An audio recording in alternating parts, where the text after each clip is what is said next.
Gavel. Okay.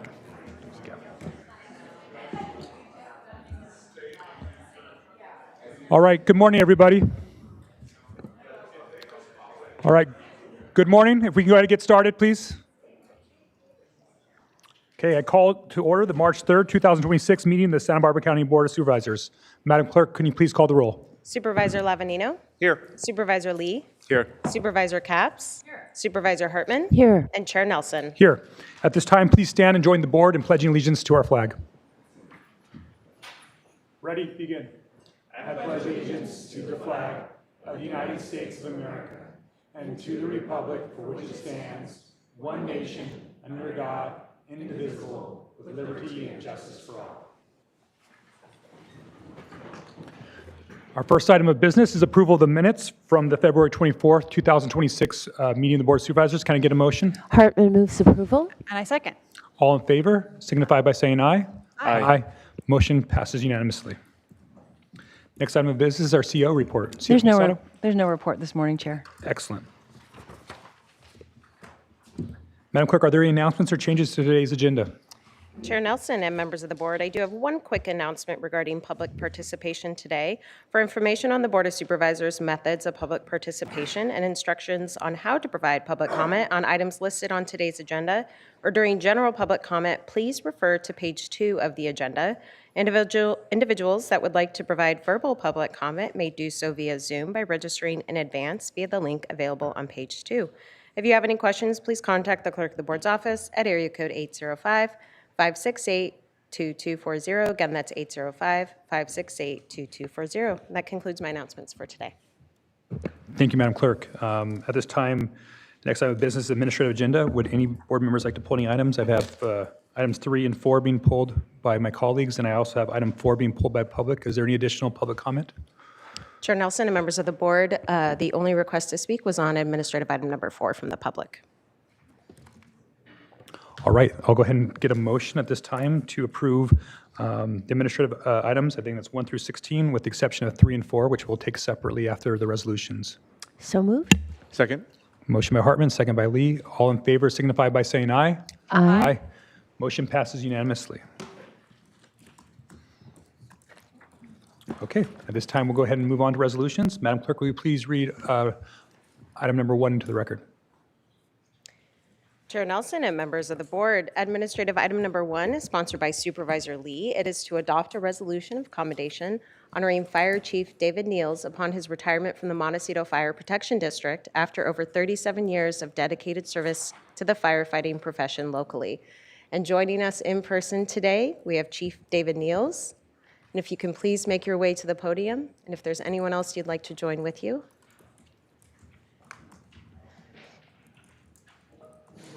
I'll go ahead and read the resolution. Whereas during his tenure, Chief David Niels dedicated 37 years of service to the firefighting profession locally, including 21 years with the Santa Barbara County Fire Department and 6.5 years with the Montecito Fire Protection District. And whereas he responded to dozens of major local incidents during his 27-year-long firefighting career in Santa Barbara County, including the T Fire, the Thomas Fire, the 1-9 debris flow of 2018, and served on federal incident management teams for over 15 years, responding to large emergency incidents across the western United States. And whereas he was a founding member of the Santa Barbara County Firefighters Benevolent Foundation, an organization that provides financial relief for firefighters and families of firefighters when stricken in the line of duty, funds scholarships for children of deceased firefighters, created and maintains a firefighters memorial, established a means of receiving donations to support the well-being of the members of the department. And whereas he wrote and implemented the first Community Wildfire Protection Plan, CWFF, in the County of Santa Barbara for the Mission Canyon community, setting an industry standard of creating localized plans for areas vulnerable to severe wildfire impacts. And whereas Chief Niels now looks forward to a well-deserved retirement, enjoying more quality time with his family, friends, and colleagues. Now therefore be it hereby ordered and resolved that this Board of Supervisors of the County of Santa Barbara does hereby honor and commend Chief David Niels for his distinguished service, outstanding leadership, and lasting contributions to public safety and the residents of Santa Barbara County, passed and adopted today.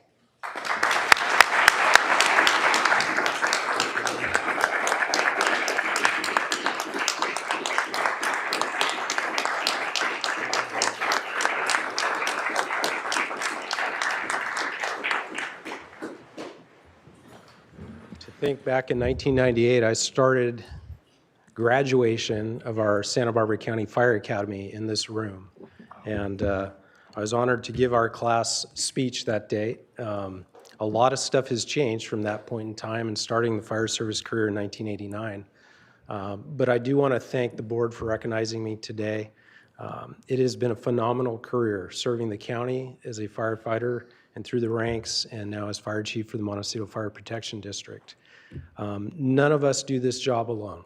And from your support in regards to what you do for the citizens of the county of Santa Barbara, to my team who is here behind me, to the fire chiefs that represent the entire op area, we do this as a partnership, and we must maintain those partnerships to serve the community right. And I really appreciate Supervisor Lee for recognizing me today.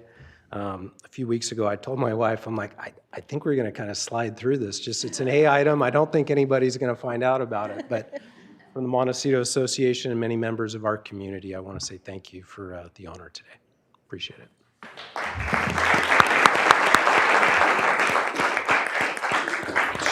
Supervisor Lee. Thank you, Chair House. Chief Niels, I just want to say thank you.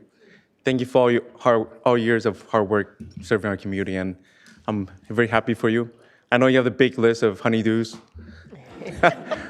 coming up, so, but if you ever need anything, please contact me. I'm your friend, and I look forward to seeing you retirement and out about in the world, so congratulations. All right. Supervisor Hartman. I just wanted to add, as on the board of the Fire Safe Council, how important CWPP's community wildfire protection plans are, and that you pioneered that.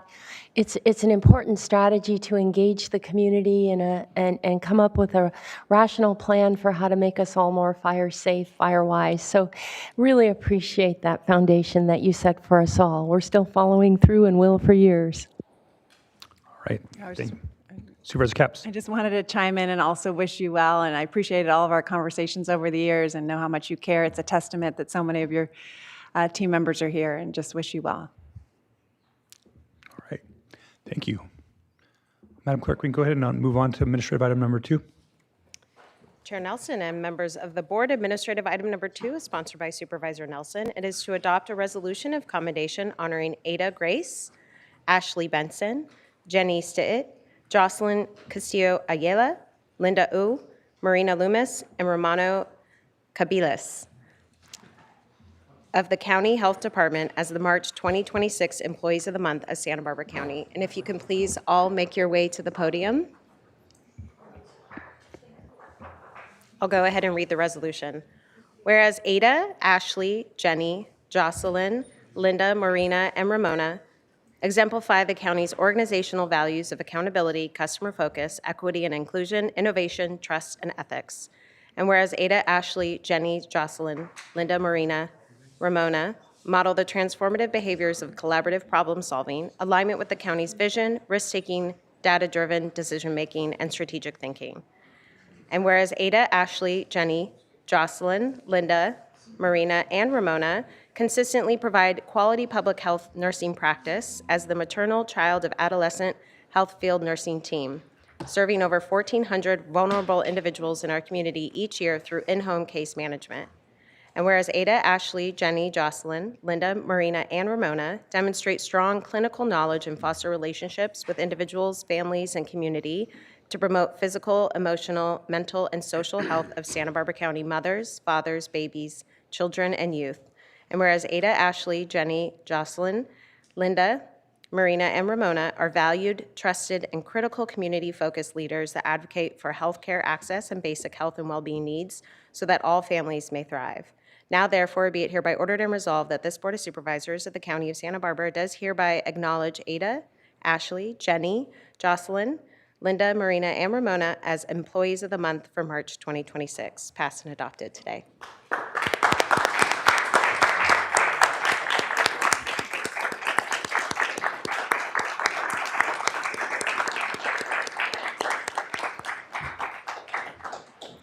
Good morning.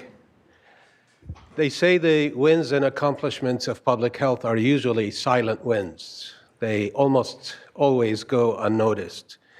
No one celebrates a child getting his first vaccines, and the media are not going to write a story about someone who is growing well or a mother who is healthy. However, the work that these ladies that stand beside me, Marina, Jenny, Mona, Ashley, Ada, Jocelyn, and Linda, and of course their director who is not with us, Kelly, is definitely worthy of recognition and worthy of celebration. They ensure that healthy babies are born to healthy mothers. They ensure that mothers have a safe and equitable environment to practice well-being and be healthy.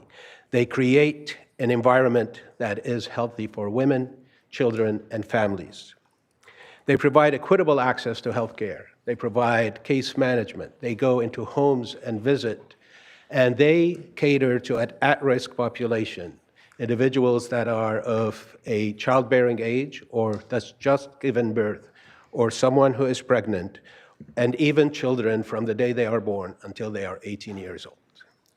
So while public health wins might be silent, they are real, and they are real because of these 7 public health nurses, my team members, my coworkers, and I'm honored to introduce them as the county employees of the month for this year. Thank you.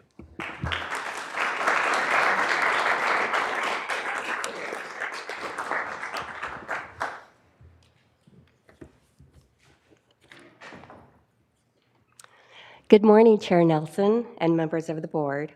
My name is Linda O, and I am the supervising public health nurse for the Maternal Child and Adolescent Health Field Nursing Unit, and I've been in this position since 2017.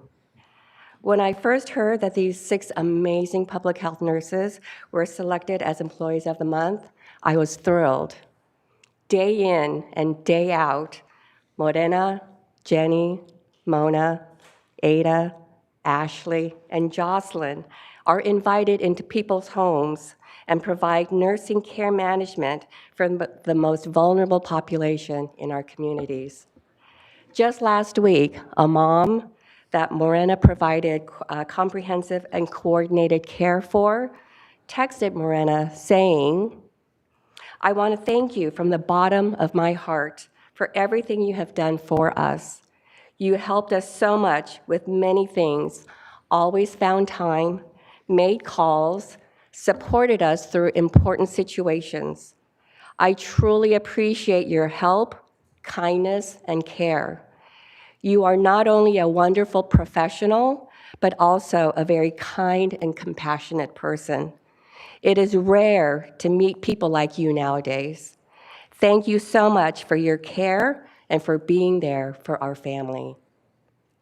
Each public health nurse has a similar story like this, which goes to show the short and long-term impact they're having on the families that they serve.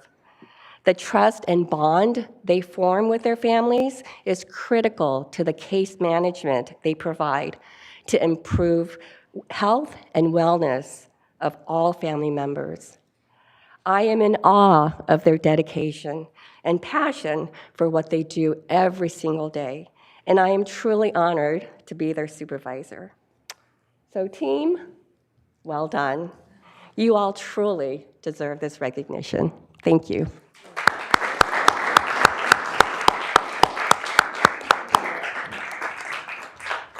Thank you, ladies. All right, that concludes our resolutions. We're going to go ahead and move on to the 2 polled administrative items. The first item that was polled was by Supervisor Hartman, item A3. Would you mind reading A3 into the record? Chair Nelson and members of the board, administrative item number 3 is from the Community Services Department. It is to consider recommendations regarding a Tri-County Regional Energy Network 3C Run 2028 through 2035 business plan. Thank you. I think a lot of people don't know what 3C REN is, and I wonder if you would talk a little bit about the business plan, because I think it's a tremendous tri-county collaboration that we need to lift up a bit.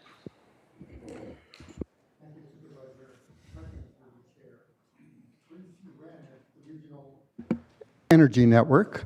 The County of Santa Barbara is partnering with the counties of San Luis Obispo and Ventura. We've been a member for a number of years.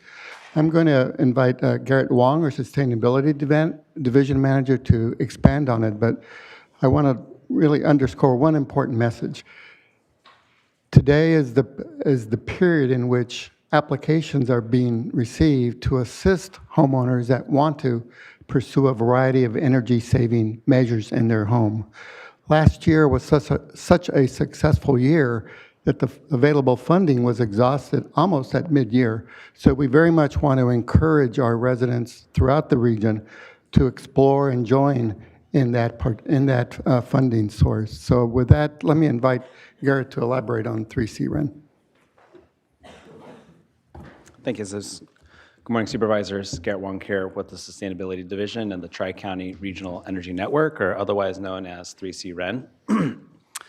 As was mentioned, we are a tri-county partnership with Ventura County as well as San Luis Obispo County, and we are considered what's called a program administrator for energy efficiency programs. So that's a special designation that local governments can create in order to access ratepayer funding that comes from the Public Utilities Commission. So these are external dollars that are coming from the state that allow us to design and implement programs for our communities. And RENs in particular, regional energy networks, are focused on what we call hard-to-reach customers. So customers that may not typically avail themselves of other utility-type programs or other government-type programs. So people who maybe don't speak English as their first language, people who are seniors or live in affordable housing, people of low income. So there's a variety of different criteria that would qualify a hard-to-reach customer, and we make sure that those types of customers get enhanced resources when it comes to their projects. We also focus more of our marketing and outreach on those customers as well. And so the outcome of all of this is that what we're doing is we're delivering incentives and programs so that people can access clean energy benefits in their households and in their businesses. And as Jesus mentioned, every year we have an annual budget for incentives, and over the past 2 years we've exhausted that budget, which means that there's a high subscription, there's high demand for people who want to become more energy efficient, to save money on their utility bills. And so we're continually reiterating and reconfiguring the way that we do our programming. What we're doing today with this board item is requesting that this county support the submission of our next business plan, which is done by Ventura County. So Ventura County is our administrator for the three county partnership. So they will be submitting the business plan formally in 2 weeks to the Public Utilities Commission.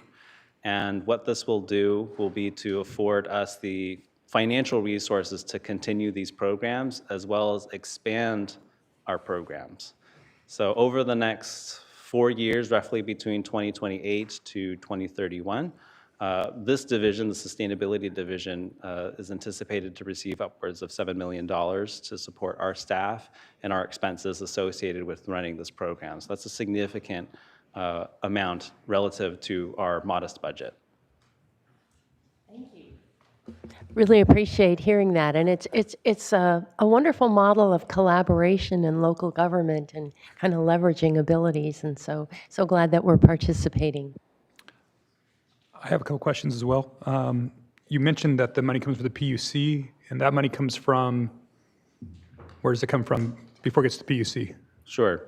So every utility customer that pays an electric or a gas bill outside of publicly owned utility territories have a surcharge, and so that surcharge is collected by the utilities when the customers pay their bills, and that is aggregated at the Public Utilities Commission, and then that funding is redistributed back out not only to the utilities but then also to other program administrators. So there's regional energy networks all across the state. There's SoCal Regional Energy Network, which is based in LA, which has a very large territory. There's Bay REN. There's one in San Diego. There's I think three new actually, regional energy networks covering the northern central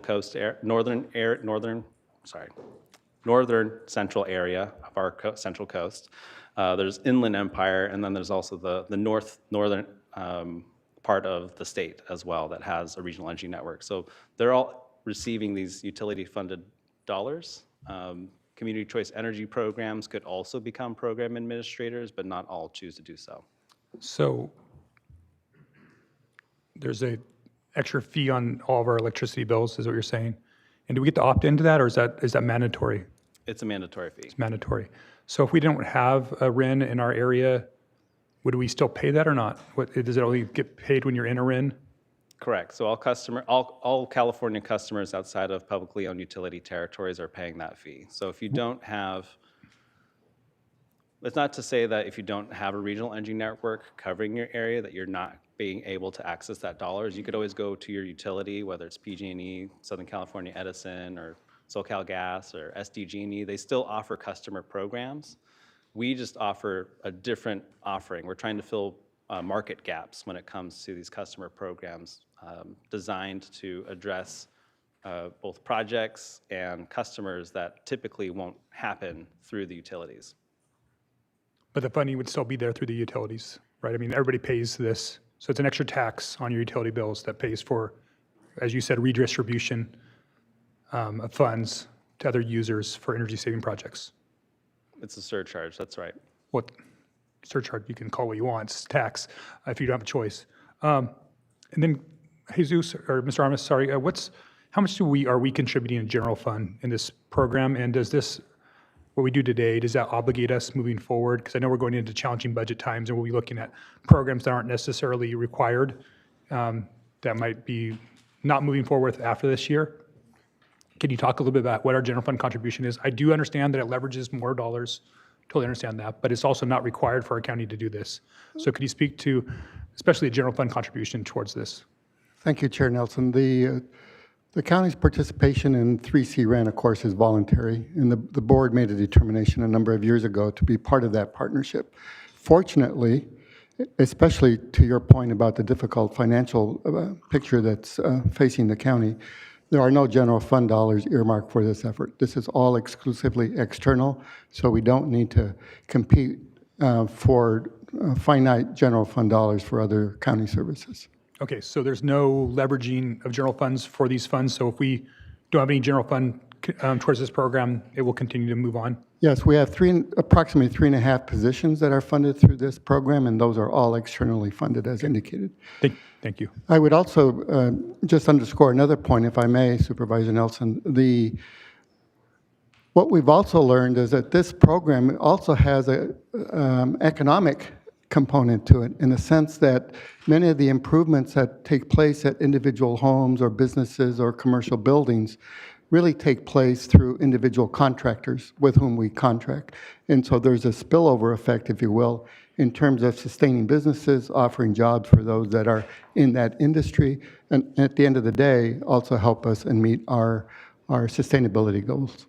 Are you guys able to actually find out how much of that surcharge is being spent from utility users in Santa Barbara County? Is that something you guys can pull out? Well, why don't we take a look at that and report back to you? Yeah, it'd be great to know how much we're getting taxed on our utility bills versus what we're coming back on. Are we getting more or less than that? Right, and the advantage, of course, is since it's a PUC determination as to whether or not this surcharge will apply, should the PUC continue to apply it and we fail to take advantage of it, our customers, our residents, our clients ultimately feel the consequence of that. Sure, thank you. All right, do we have a motion on this item or any further? Oh, sorry, Supervisor Lee. Just a quick question. Is there local preference about the contractors that the local residents can pull from? All the contractors are local, and what ends up happening is we have a very unique structure here in that it is a performance-based assistance to the end user, meaning that the savings have to be realized before the contractors are compensated. There will be a 50% advancement. The second half is retained until such time as the benefits that are projected to be realized actually materialize. We've seen a remarkable investment actually on the part of the contractors in North County. They took a very active role and really did a lot of marketing on their own, reached out to homeowners and the like, and has been very successful in that respect. All right, thank you. Mr. Chair, I would move A through B, staff recommendation. Second? Okay, motion by Hartman, a second by Lee. Any further discussion? Seeing none. All in favor signify by saying aye. Aye. Motion passes unanimously. And now our fourth, or item A4, our final administrative item. Madam Clerk, will you please read that into the record? Chair Nelson and members of the board, administrative item number 4 is from the County Executive Office. It is to consider recommendations regarding the outdoor festival license for Spring Fest in Isla Vista, and we have 4 requests to speak from the public on this item. Do you want to go first? Yes, please. Okay. Supervisor Capps. Yeah, I wanted to pull this. I understand that members of the public would like to speak. And this item, first of all, I just wanted to thank the CEO's office as well as the different departments for moving very swiftly on the enactment of what this board unanimously supported, which was really to support a spring festival in Isla Vista that was away from the cliffs, as so many different entities came together with a compromise to try to make this spring festival a cultural festival with music and art safer for Isla Vista, and to try something new with so much spirit. The energy is palpable. There's been so many meetings, so much planning already involved, a lot of funding from our associated students, from so many different entities. And I'm really excited about it. I know that Isla Vista Recreation and Parks District is here. Isla Vista Community Service District is here. They can maybe talk about it a little bit, but this is really the license, the permit that gives them the ability to do something on behalf of so many younger people that want to have fun in a safe way. So I appreciate it. I will just give a plug. My office for the last 3 years has worked with all of these partners to spearhead a Narcan distribution to every single house, place in Isla Vista ahead of Deltopia, ahead of this spring festival. And we're doing that again on Wednesday, March 11th at 4 p.m. with so many people. Last year we had over 50 volunteers and we hit every household in about an hour and a half. So thanks to behavioral wellness giving us the Narcan. So we'll do that. And with that, I'll be happy to listen to the public speakers, if that's okay with you. Yes, perfect. Thank you, Supervisor Capps. So, Madam Clerk, we have a few items of public comment here. Yes, Chair Nelson and members of the board, we have 5 requests to speak from the public on this item. We are going to begin on Zoom with Sarah Erickson, to be followed by Julia Barbosa. Before we start with Sarah, I'm going to go ahead and close public comment on this item. Sarah? Hi, can everyone hear me? Yes, we can. Please proceed. Okay, good morning, supervisors. I was raised in Isla Vista with so many other families whom are still here. The IVCSD wasn't formed to spend a significant amount of its budget towards encouraging and funding a college spring break party. Spring Fest is really Deltopia by another name. It's giving mixed messages. I also believe IVCSD is just another student/fund. Spring Fest and Deltopia are not for all the residents of Isla Vista. It's exclusively for college students. I don't think this Spring Fest is a place for students to just have fun. I think it'll impose and endanger a menace to public health. The fact that Narcan is handed out and that you mentioned that is also a sign that bad things happen and can happen. CSD doesn't have the authority to organize these festivals. IVCSD was formed in response to the 2014 Deltopia riots. In November 2014, there's a study that was done reporting all the problems and specific recommendations for Isla Vista. And those problems are still here 10 years later. CSD hasn't done anything. The majority of its funding is staff, it's student controlled. What little it has, but that's not salaries, over $100,000 is being spent on a college spring break party. This is not what the fund should be for. This is not the message we should be sending when the sheriff's office is taking such strong measures to create a safer Isla Vista for all residents. Thank you. Thank you, Ms. Erickson. We will now go to Julia Barbosa, then we will return here in Santa Barbara with Jonathan Aboud. Julia?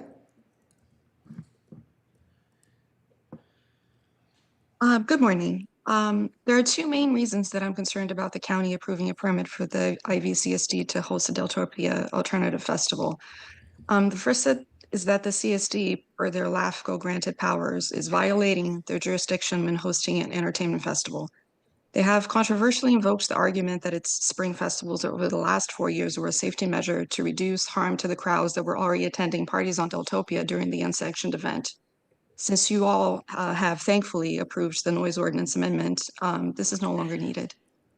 Their powers as a special district also explicitly prohibit them from overstepping the Isla Vista Recreation and Parks District jurisdiction. My second concern is liability.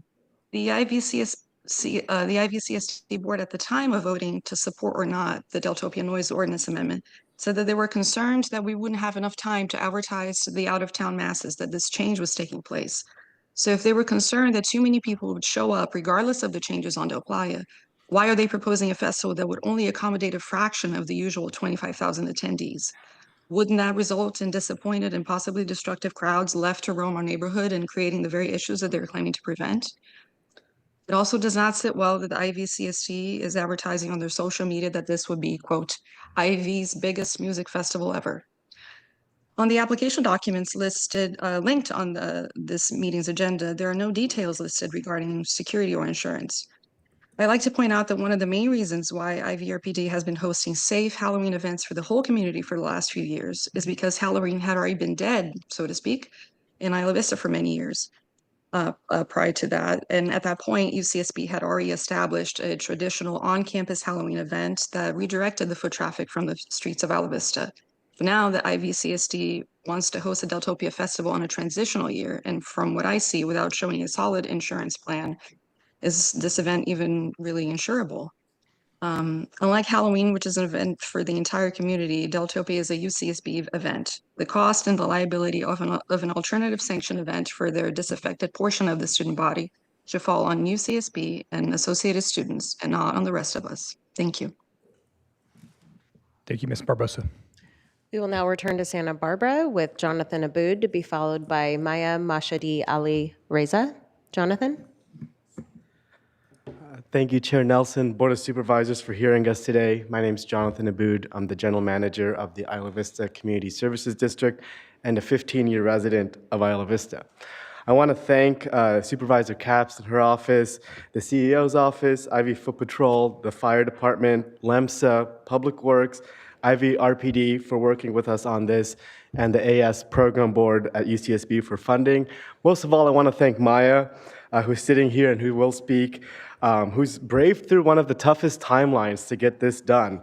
It's been a very accelerated period of time, and she's done what many have called impossible possible. I want to emphasize that this festival is a means towards public safety, not an end within itself. We're not doing this for the sake of doing this. Our goal is zero medical calls, zero arrests, zero citations, no public disturbances, and less people near the bluff's edge.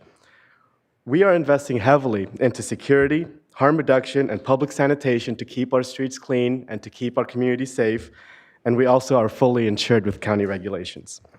We believe this festival is the best opportunity to provide economic development and enjoyment for our businesses and residents while maintaining public safety, just like Fiesta here in downtown Santa Barbara.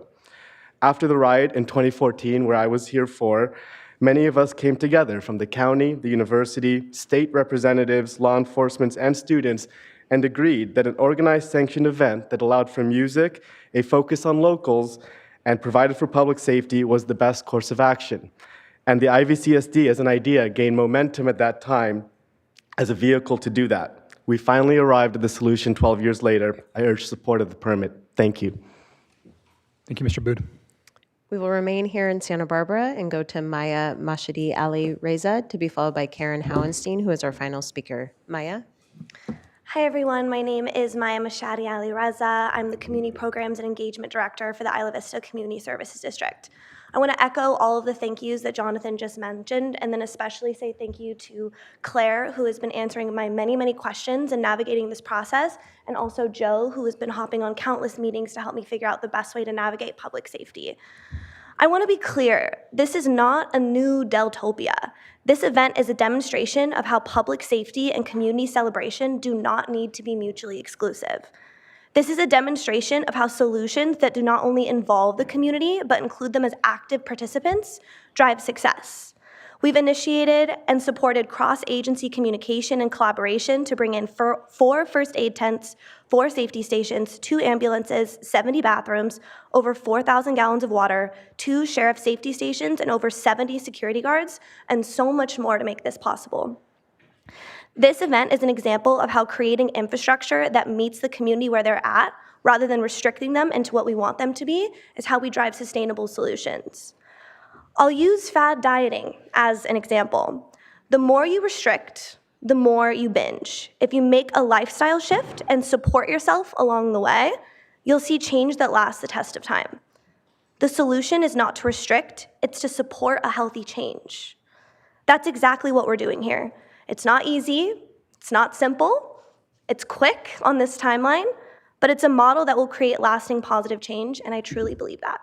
Thank you. Thank you, Maya. We will now go to our final speaker, Karen Howenstein. Karen?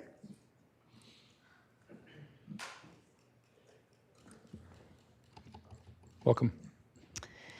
Karen Howenstein from North County. My son, Noah, attends UCSB. So I've had occasion recently to spend some weekends down there in the middle of the activities. And what I've noticed is that the push to shut down the parties at night on the weekends has turned into day drinking, heavy day drinking and partying in the streets for the student body. And while I was down there during a winter weekend, I noticed the attire of the women on the streets.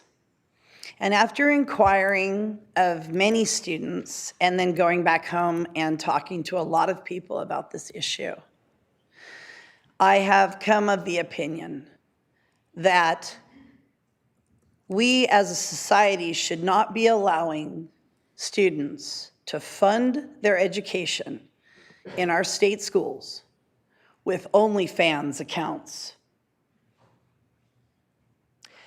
This OnlyFans craze is just a form of prostitution.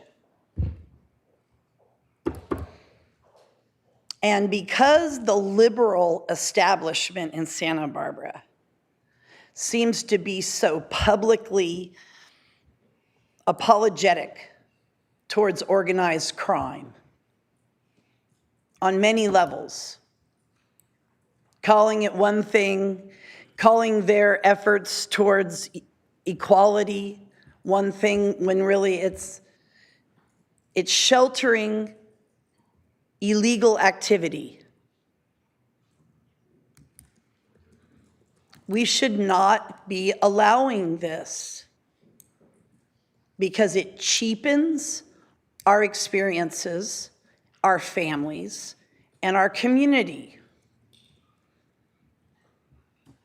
So when you are talking about these parties, you need to be considering that element, because this OnlyFans craze is new. And we have some of the biggest earners in residence now temporarily at UCSB. And that concludes public comment on this item. All right. Thank you, public. Back to the board. Supervisor Lavanino. Thank you, Mr. Chair. I'm not sure it was clear during the presentation or the public comments. I just want to get it on the record of who's actually funding the party, because I think people think it's the county of Santa Barbara that is doing this, and so I'd just like to get it on the record of where the funding's coming for all of this. That's a good question. It's definitely not the county, so maybe Mr. Aboud can answer that. Yes.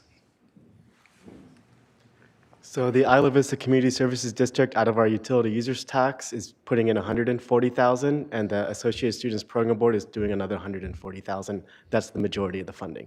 A couple sponsors, M Specials donating the beer for the beer garden, for example. Cool. Okay. Just want to make sure that folks aren't out there thinking that we're going to be spending a lot of time talking about the budget today, and so Appreciate that. We're Thank you. even paying for 2 of the ambulances that LEMS is going to be putting out there that day. Awesome. Yeah, this is, thank you for the Yes. question. This is a license so that they can just have a festival with the insurance that comes with that and the sanction so that things are actually planned and not out of control the way that it usually is. That brings up a question for me.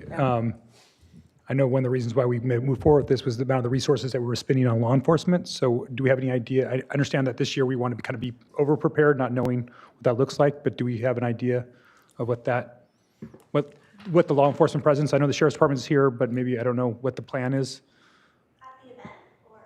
If you could. Yeah, I understand that because this is an evolution, that the presence is planned for about the same, wanting to be cautious, but maybe Lieutenant Schmidt can speak to that. Thank you, Lieutenant Schmidt. Sorry, I didn't see you there. Good morning, Board of Supervisors. Joe Schmidt, Lieutenant of the Isla Vista Foot Patrol. We're going to have the same staffing in Isla Vista that we've had the last 3 years because we just don't know what to expect with the crowds having a short duration of time to get the message. Our presence in the festival was very minimal. We'll have sheriff safety stations on the east and west sides of the festival with about 4 deputies each. They will have radios for security so they can hear if something's happening, but like most events that are sanctioned, we let security handle things at the lowest level and only get involved if it requires our intervention. All right, thank you. And so you're hoping this mitigates your need for future services out there, this event? Chair Nelson, yes. We're hoping that after this year, it's going to be a learning experience for the entire community because we don't know if we're going to get another 30,000, but if the population is a lot lower, especially in our presence will primarily be on Del Playa and Sabado Tarde, so close to the cliffs to discourage the partying and the noise ordinance violations. But if we see substantially lower crowds this year, then we could start scaling our staffing back, similar to how we did it for Halloween. And to reiterate, last year, Halloween, we had 20 deputies work that weekend, and it was enough to keep a lid on things and keep everyone safe. We're hoping to have that same response in the future. That's great. Thank you, Lieutenant. Thank you. Supervisor Capps? No, just wanted to, I really appreciated the comments, and I know I also recognize that the long-term residents there have a lot of questions and a lot of concerns. I understand those as well, and just will stay in touch with you, daily touch with you as well, and we're all just hoping for the best and hoping for safety. Thank you. All right. Can I go ahead and get a motion on this item? I move approval. All right. Second from Supervisor Lavanino. All in favor signify by saying aye. Aye. Aye. Opposed? Motion passes unanimously. All right, that concludes our administrative agenda. At this time, I believe we have public comment for items that are not on today's agenda. Madam Clerk, do we have any speakers for public comment today? Chair Nelson and members of the board, we have no requests to speak on general public comment today. Okay, well, that closed general public comment. And we're moving along. Do we need to take a break, or can we go right into departmental item number 1? Okay, let's go ahead and read departmental item number 1 to the record.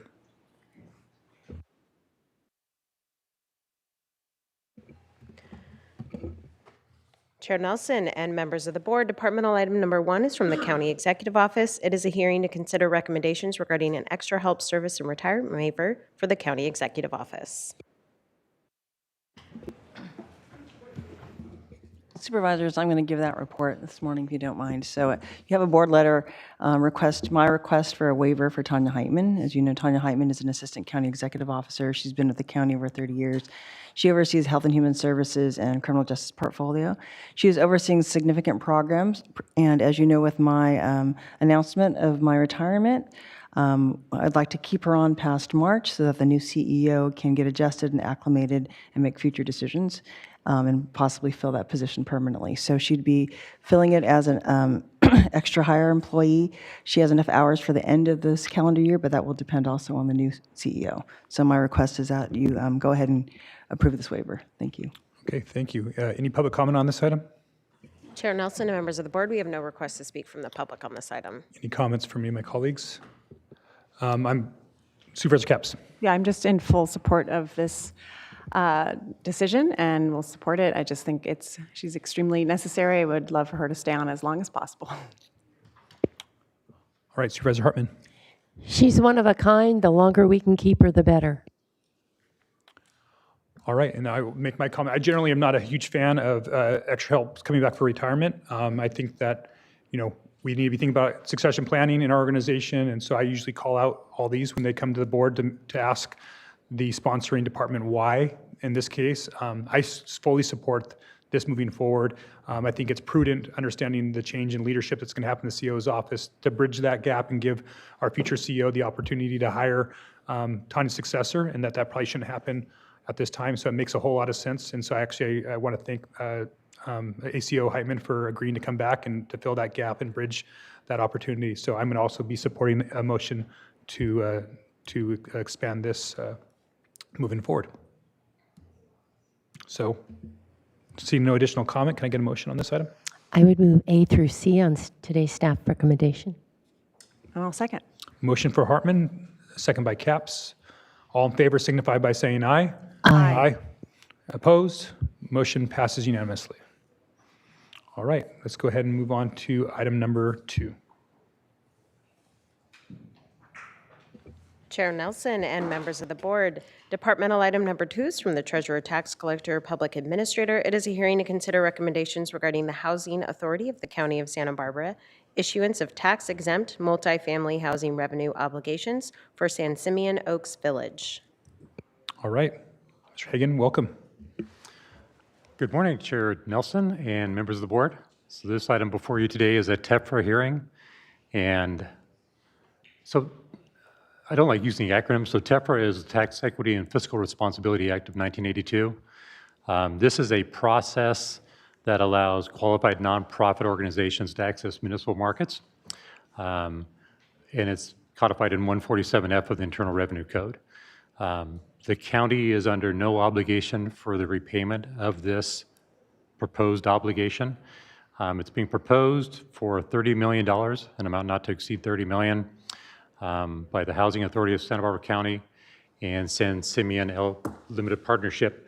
And members of the financing team, John Polanski, Ron Wu, and Tyler White, and the project team should be available to answer any questions regarding the financing or the project in itself. And I just want to reiterate, the county is under no obligation, either legal or moral, for the repayment of these obligations. That's an important piece. We're holding the public hearing in the jurisdiction of where the project is located. It's located in the northeast corner of San Marcos Road and San Simeon, kind of by the Vons, kind of to the left of that, near the elementary school, is where the project is located.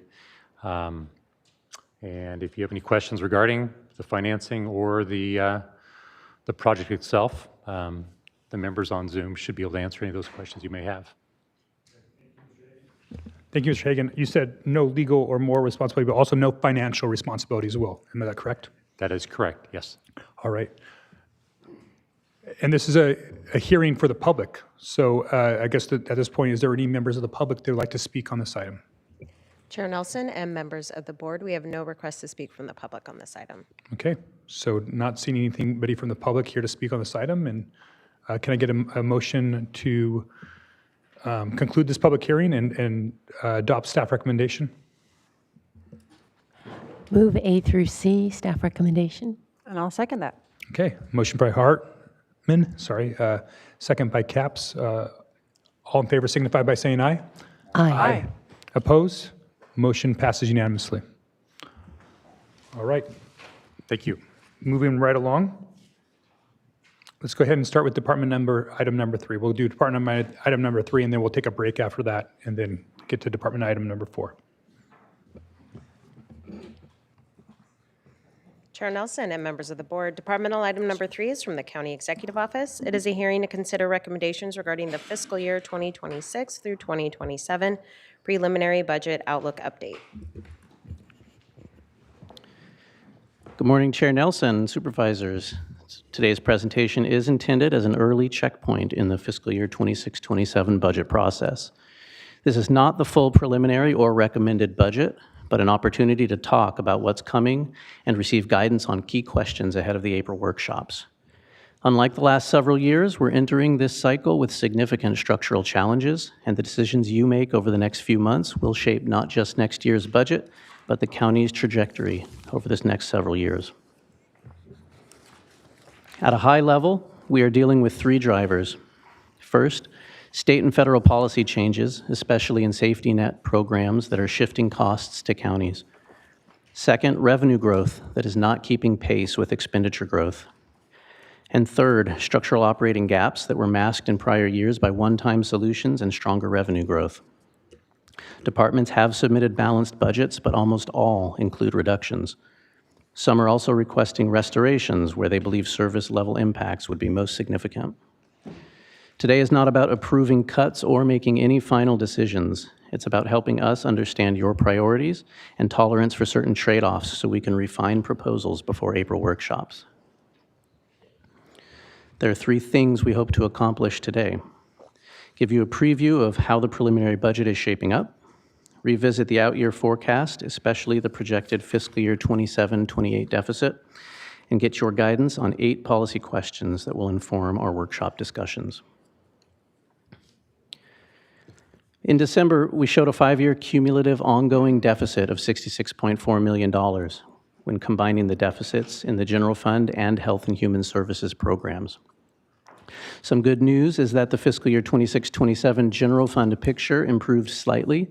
Revenues are a bit stronger and costs slightly lower than were projected in December. The challenge is that we're still looking at a roughly $29 million combined deficit in fiscal year 27-28, about $17.5 million in the general fund and an additional $11.5 million in health and human services. Our strategy so far has been disciplined. We have held general fund contributions flat. We've required programs to balance within their allocations. We've increased general fund contribution only for growth in mandated obligations, such as jail medical and in-home supportive services costs, and adjusted budgets for reduced state and federal allocations. That framework produced the reductions we'll talk about in the coming slides. Departments collectively have proposed approximately $67 million in reductions. I'll note this number is slightly lower than the $69 million in the board letter, as numbers have and will continue to change and fluctuate as we work towards the April workshops. Only about $9 million relates to the flat general fund contributions. The vast majority, roughly $58 million, reflect other revenues not keeping up with costs, and in the case of social services, reduced state and federal match, among other things. So how did the departments balance? By cutting contracts, training, travel, and overtime, right-sizing operations, deferring capital and equipment replacement, unfunding roughly 400 positions, including vacancies, and increasing fee revenue where possible. While some reductions are efficiency-oriented, others will slow services, reduce public hours, eliminate some non-mandated services, and in some cases, reduce service levels in mandated programs. Several departments are requesting restorations in areas like parks, juvenile services, public safety, child welfare, CalFresh administration, animal services, and health clinics. One important point, restoration requests are not recommendations yet. The CEO's staff is still evaluating all proposals. Today, we're looking for guidance to inform that evaluation. The largest impacts we see are in the Health and Human Services departments. Social Services is proposing $28.2 million in reductions, about 12.6% of their operating budget. That includes significant reductions in CalFresh administration and child welfare. They are requesting $4.2 million in restoration, which would leverage roughly $10 million in additional state and federal funding. County Health is proposing $24.8 million in reductions. It's about 25% of its budget, largely in healthcare centers, partly through right-sizing for a more efficient service level. They are requesting about $2 million in restorations, primarily in healthcare and animal services. And this is where the policy question we'll get to later about backfilling state and federal safety net programs is relevant.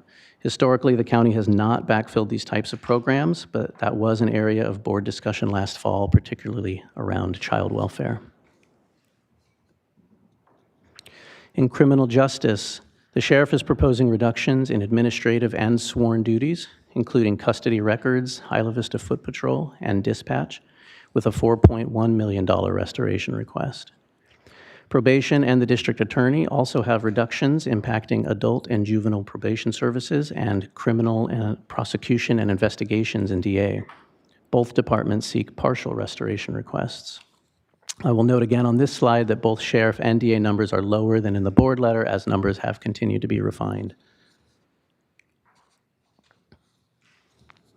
Community Services is proposing $2 million in parks reductions, including park services and trail maintenance, as well as shifting 18% deferred maintenance funding towards regular maintenance staffing, with restoration requests around $800,000.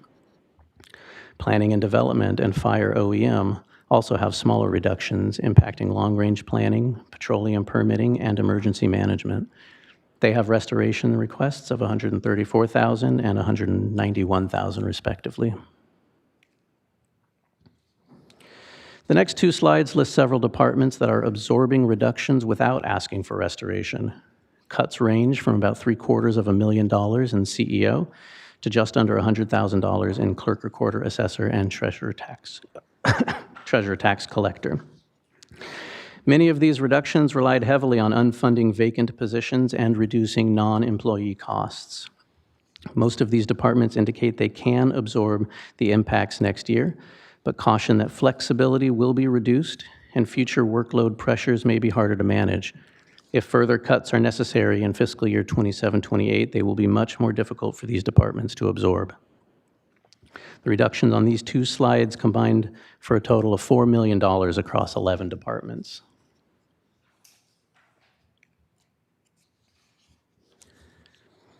A few departments did remain largely status quo. Behavioral wellness has stronger Medi-Cal revenues due to operational improvements and anticipated growth in Behavioral Health Services Act funding. Public Works has relatively stable transportation, resource management, and flood control funding. First Five is using planned fund balance draws to sustain their services, and the Board of Supervisors was able to balance due to a decrease in liability insurance rates after a large expense dropped off the rates this year.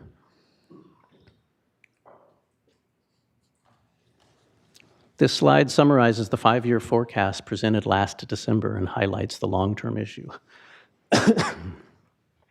Revenue at the top is growing but not as fast as costs. After balancing 26-27 with the reductions I just discussed, we face an additional $17.5 million general fund deficit in fiscal year 27-28. Adding a projected $11.5 million in HHS shortfalls in 27-28 could lead to a combined deficit of $29 million in that year. In the December forecast, the cumulative shortfall reached $66.4 million over the 5-year period. And so one of the key strategic questions is, do we solve only for fiscal year 26-27, or do we also begin solving for 27-28 today? So on the following slides, we have 8 specific questions we are seeking board guidance on ahead of workshops. I can pause after each question for discussion and input from the board, but I also maybe should pause here if we have any questions on the preceding slides. Supervisor Lavanino. Thank you. Let's go back to 13 for just a sec. So, I was looking at my computer. I was like, why didn't you guys move it? That's hard for you to do. All right. So, ongoing revenue increase. After the jump in 27-28, what caused the jump in 27-28, and then why does it go back? Why are we projecting the flatness? Supervisor Lavanino through the chair. 27-28, I believe we factored in some anticipated growth due to the Biltmore reopening, so TOT, maybe we'll have a jump there, as well as that's the year we believe the cost allocation plan will start receiving dollars back from special revenue funds for the implementation of the Workday project. So it'll be a one-time bump in the baseline, a little bit higher, and then that regular growth around 17-18 million a year is due to just the regular kind of property tax growth and other discretionary revenue growth. Okay. And then similar question on the ongoing cost increase. You show a huge jump in 27-28, and then it's more flat. What's that for? Supervisor, I'd say the biggest thing that's happening there compared to the prior year is there was an OPEB offset in the current year that was offsetting salary and benefit growth by over $4 million. And the pension the layering in of the different 5-year smoothing plans of pension in the current 26-27, or next year 26-27, its pension growth is basically flat because there were some high gains that's got the 5th year smoothing in, and then some losses that are being smoothed in. The next year, 27-28, those gains are fully smoothed in, but there's another year still being smoothed in of large losses from, I want to say fiscal year 21-22. And so we see pension growth that year of about $4 or $5 million compared to a flat this year. So that plus the OPEB is like a $9 or $10 million difference between 26-27 and 27-28. Okay, and then I want to look at, I would assume we're going to go over these individually, the different departments. I mean, we just kind of went over them real quickly, but are we going to get drilled down more into those? Because like when we say, $11.2 million cut to CalFresh admin, well, what does that really mean? How does that change?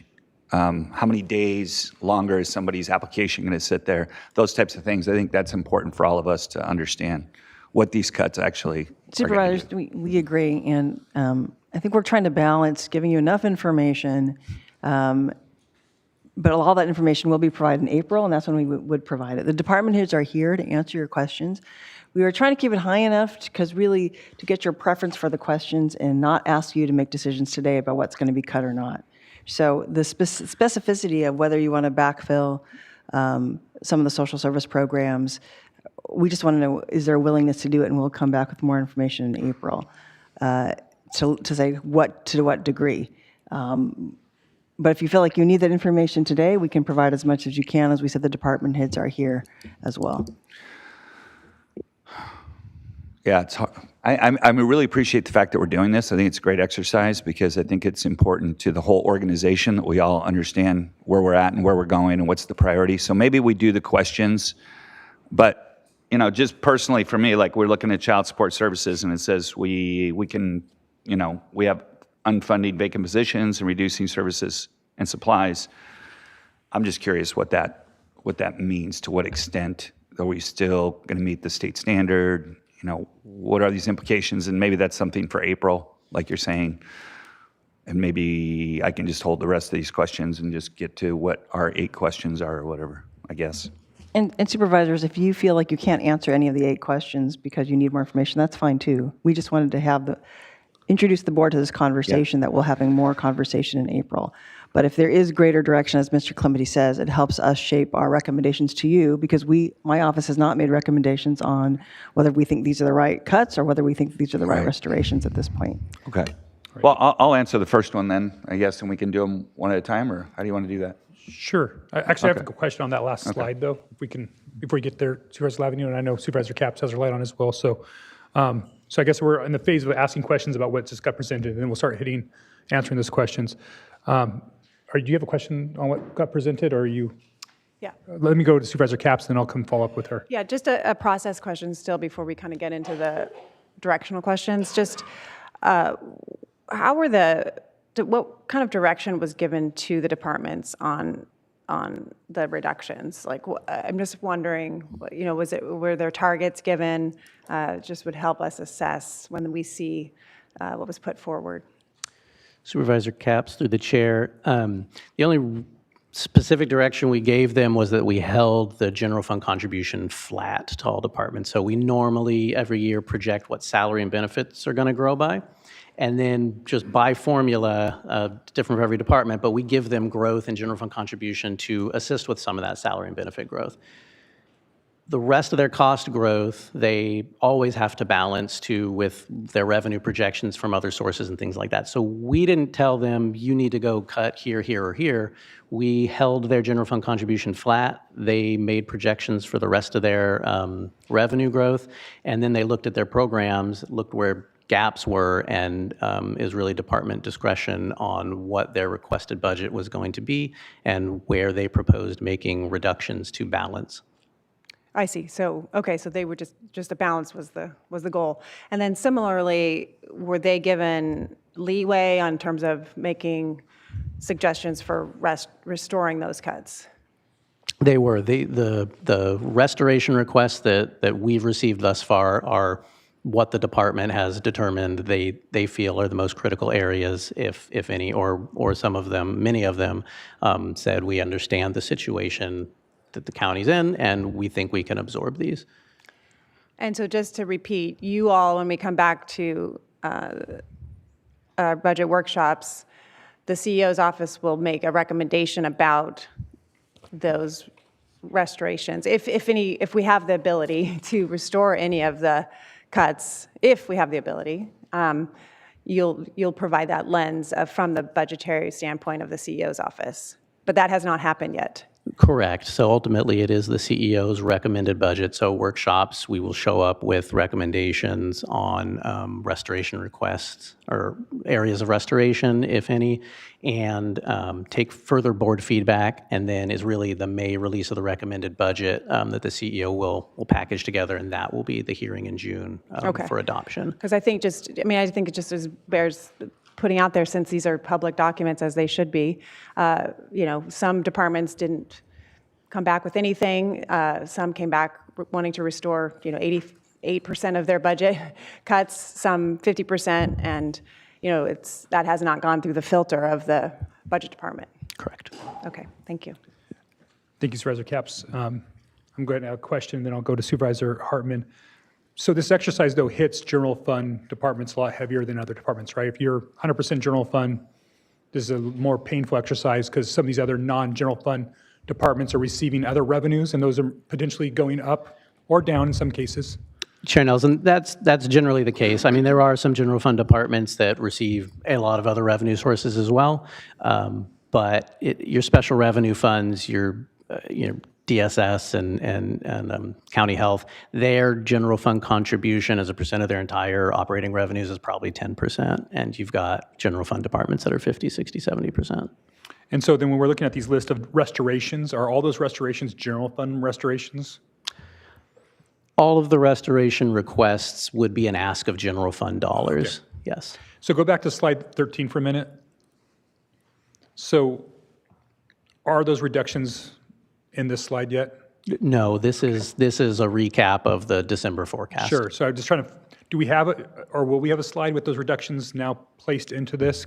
So ahead of workshops, we're going to try to update the forecast slide, at least for the 26-27 year, with what the actual situation is. Yes. Okay. Because I think it's a different picture. Obviously, some of these departments have made some hard work, and I want that to be reflected here, because I think that's important to recognize. It doesn't mean that there's not a current and ongoing crisis here that we need to still be addressing. I like this slide because it shows urgency, but at the same time, I also want to make sure we're recognizing some of the work the departments are doing to try to bring these numbers down. Yes. So, Supervisor Hartman. What is the assumption about the 18% on that slide 13? Supervisor Hartman, through the chair, on that slide, the 18% continues. It's not growing, but it continues at the $16.5 million a year it's currently funded at. So it's not really on this slide because this is incremental change over year. It's not in those additional cost increases because we didn't assume any increase to it. All right, other questions from the board on what's been presented so far? Okay, so let's go ahead and go to question number 1. And so this is the multi-year strategy. Should the county be looking at these next 2 years and the decisions they're making moving forward? I guess that's the question for the board. And I guess we're not going to take a vote here. We're just going to get some thoughts so we can try to build some consensus to give some vague direction to departments and the CEO's office and budget team. Supervisor Lavanino? Boy, I'll take the CEO title, geez. No, and the pay raise? Sorry, Mona. It's something we know. No, you don't know. Yeah. Well, because I'm leaving at the end of this year, it would be easier for me to say, yeah, I think you should just leave this year alone and do all these cuts next year. But this is why,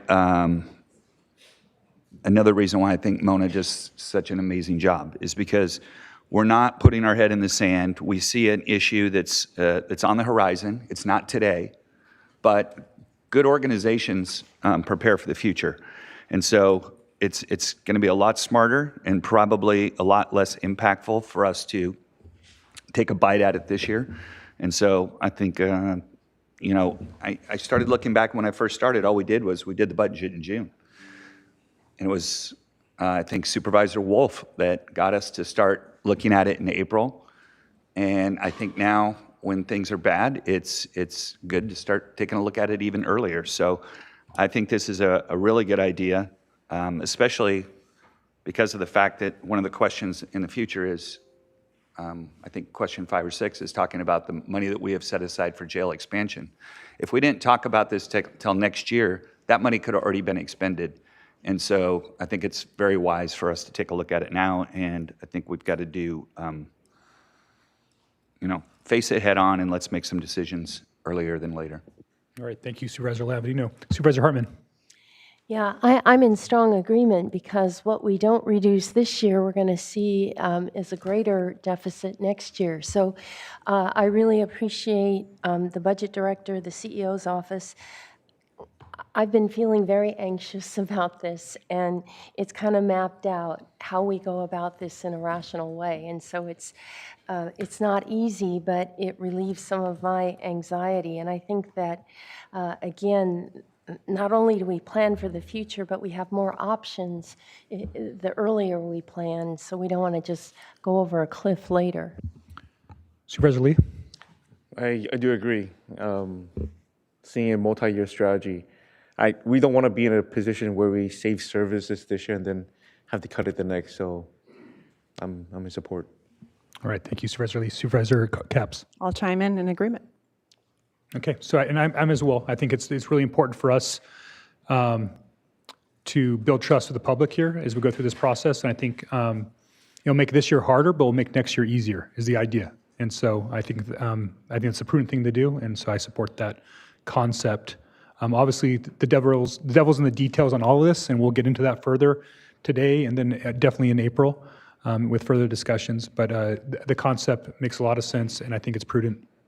So I think you have unanimous consensus up here on that. Want to introduce number 2? Yeah, thank you, Chair Nelson. So the second question, is there a desire to use one-time funds in these next 2 years to soften ongoing reductions, even if it potentially leads to larger reductions in the future and a higher ongoing annual debt service on jail construction?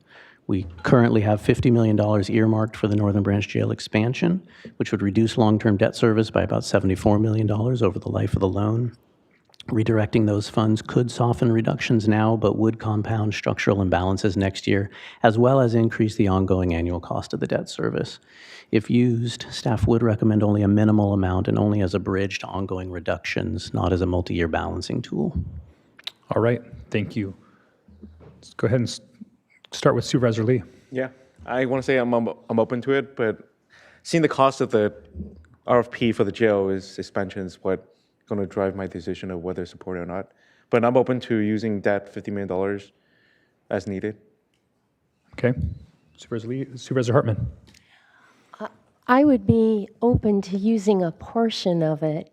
And I had an opportunity to talk yesterday to Director Nielsen, and there's a certain level of programs and staffing that are required to have a functional department. And if we fall below that, I think we really run huge risks. So we need to understand that and I think figure out how to fund it. So I guess I'm answering 2 questions in one. I do think we're going to have to use some general fund money for programs that that we haven't had to fund with general fund in the past. So those are both my positions. All right, and are we going to get into that a little bit on when that's a future item as well? Because I want to talk about that. I think that's important to look at whether, it's a little bit different than whether it's one time or it's ongoing general fund that we use for those items, but thank you for that. Supervisor Capps. Yeah, I'm in agreement to use, I'm open to a suggestion from the CEO's office of using a portion of it, but tightly controlled to when potentially we see some retirement savings. That's not direction. That would be if you all thought that would be a smart thing to do. I would be open to that. All right, Supervisor Lavadino. I agree, and I think it's also a time to reflect on the fiscal strength of this county. And I know there's people out in the community sometimes that say we're broke and we're doing this and we're spending too much. I don't know, there's not too many counties that can make this decision today.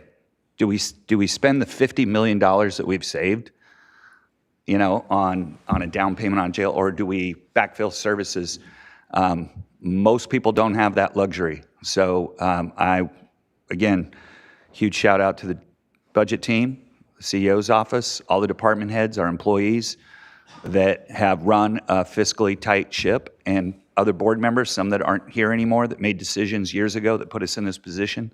So while we're facing a shortfall in outgoing years, and we can talk about why that's happened, most of it not related to this room. But yeah, I think it's just important that we think about that for a moment, that we are in a position to be able to make this decision. I would definitely support a portion of it. Obviously, we want to be fiscally responsible and make the best down payment that we have, but I think in this crisis, we need to take a look at all options. So I support it with conditions. I think that we need to make sure that we're looking at the areas that aren't necessarily county responsibilities, you know, things that we're doing to subsidize potentially other cities, programs that are nice to haves, not have to haves, before we start to dive into that. That's, for me, that's going to be a really important piece to understand what we're doing, because when we fund things that aren't county charges, things that are our responsibilities, and then we backfill, then we're really funding those programs, not the ones that we're up here talking about. And so I think we need to keep that holistic view in mind as we move forward. I think if we make the proper cuts in places and we still need to dive into some of these funds, I could support that at that time, but I need to see that we're making sure we're getting down to our absolute required pieces first, and then everything else is back on the table to look at as an entity. So I say I support it with conditions, and obviously I think that we're all in that boat, to be honest, moving forward, in a minimal amount. And I would like to echo Supervisor Lavanino's praise of the budget team and the departments for their fiscal restraint. As we're talking about this, is happening earlier in the year, I do a lot of stuff with counties, state, and nationwide. There are some counties that don't do their budget till after the fiscal year ends because of what happened. Actually, I would say majority of counties don't. They're not doing their budget till September, which causes significant problems and uncertainty for all of you, causes mid-year layoffs. It's a really bad way to budget county finance. And again, I think we are the gold standard from all my experience out there. So again, great appreciation, but that doesn't mean that we should change routes now. I mean, because we've done that, that's how we've gotten here. That's how we're going to be probably the first county in the state to pay off our pension liability. The reason why we have money to put aside for a jail after we just finished building one is because of those fiscal restraints that this board, bipartisan, throughout the different geographies have worked together on. So again, just another kudos to everybody in the county for that effort. So I think you're hearing yes with limitations. Question number 3. So the third question, does the board wish to establish priority service areas to be protected? Clarity here will help shape the CEO's restoration recommendations as well as future department reductions. So we have to pick which one of our kids we love the most. Supervisor Lavanino. Thank you, Mr. Chair. For me, I think we've talked about this a lot already, and it's why we're here, and that is the social safety net. And we've had a giant hole ripped in it, maybe or maybe not in November. That will change. We don't know.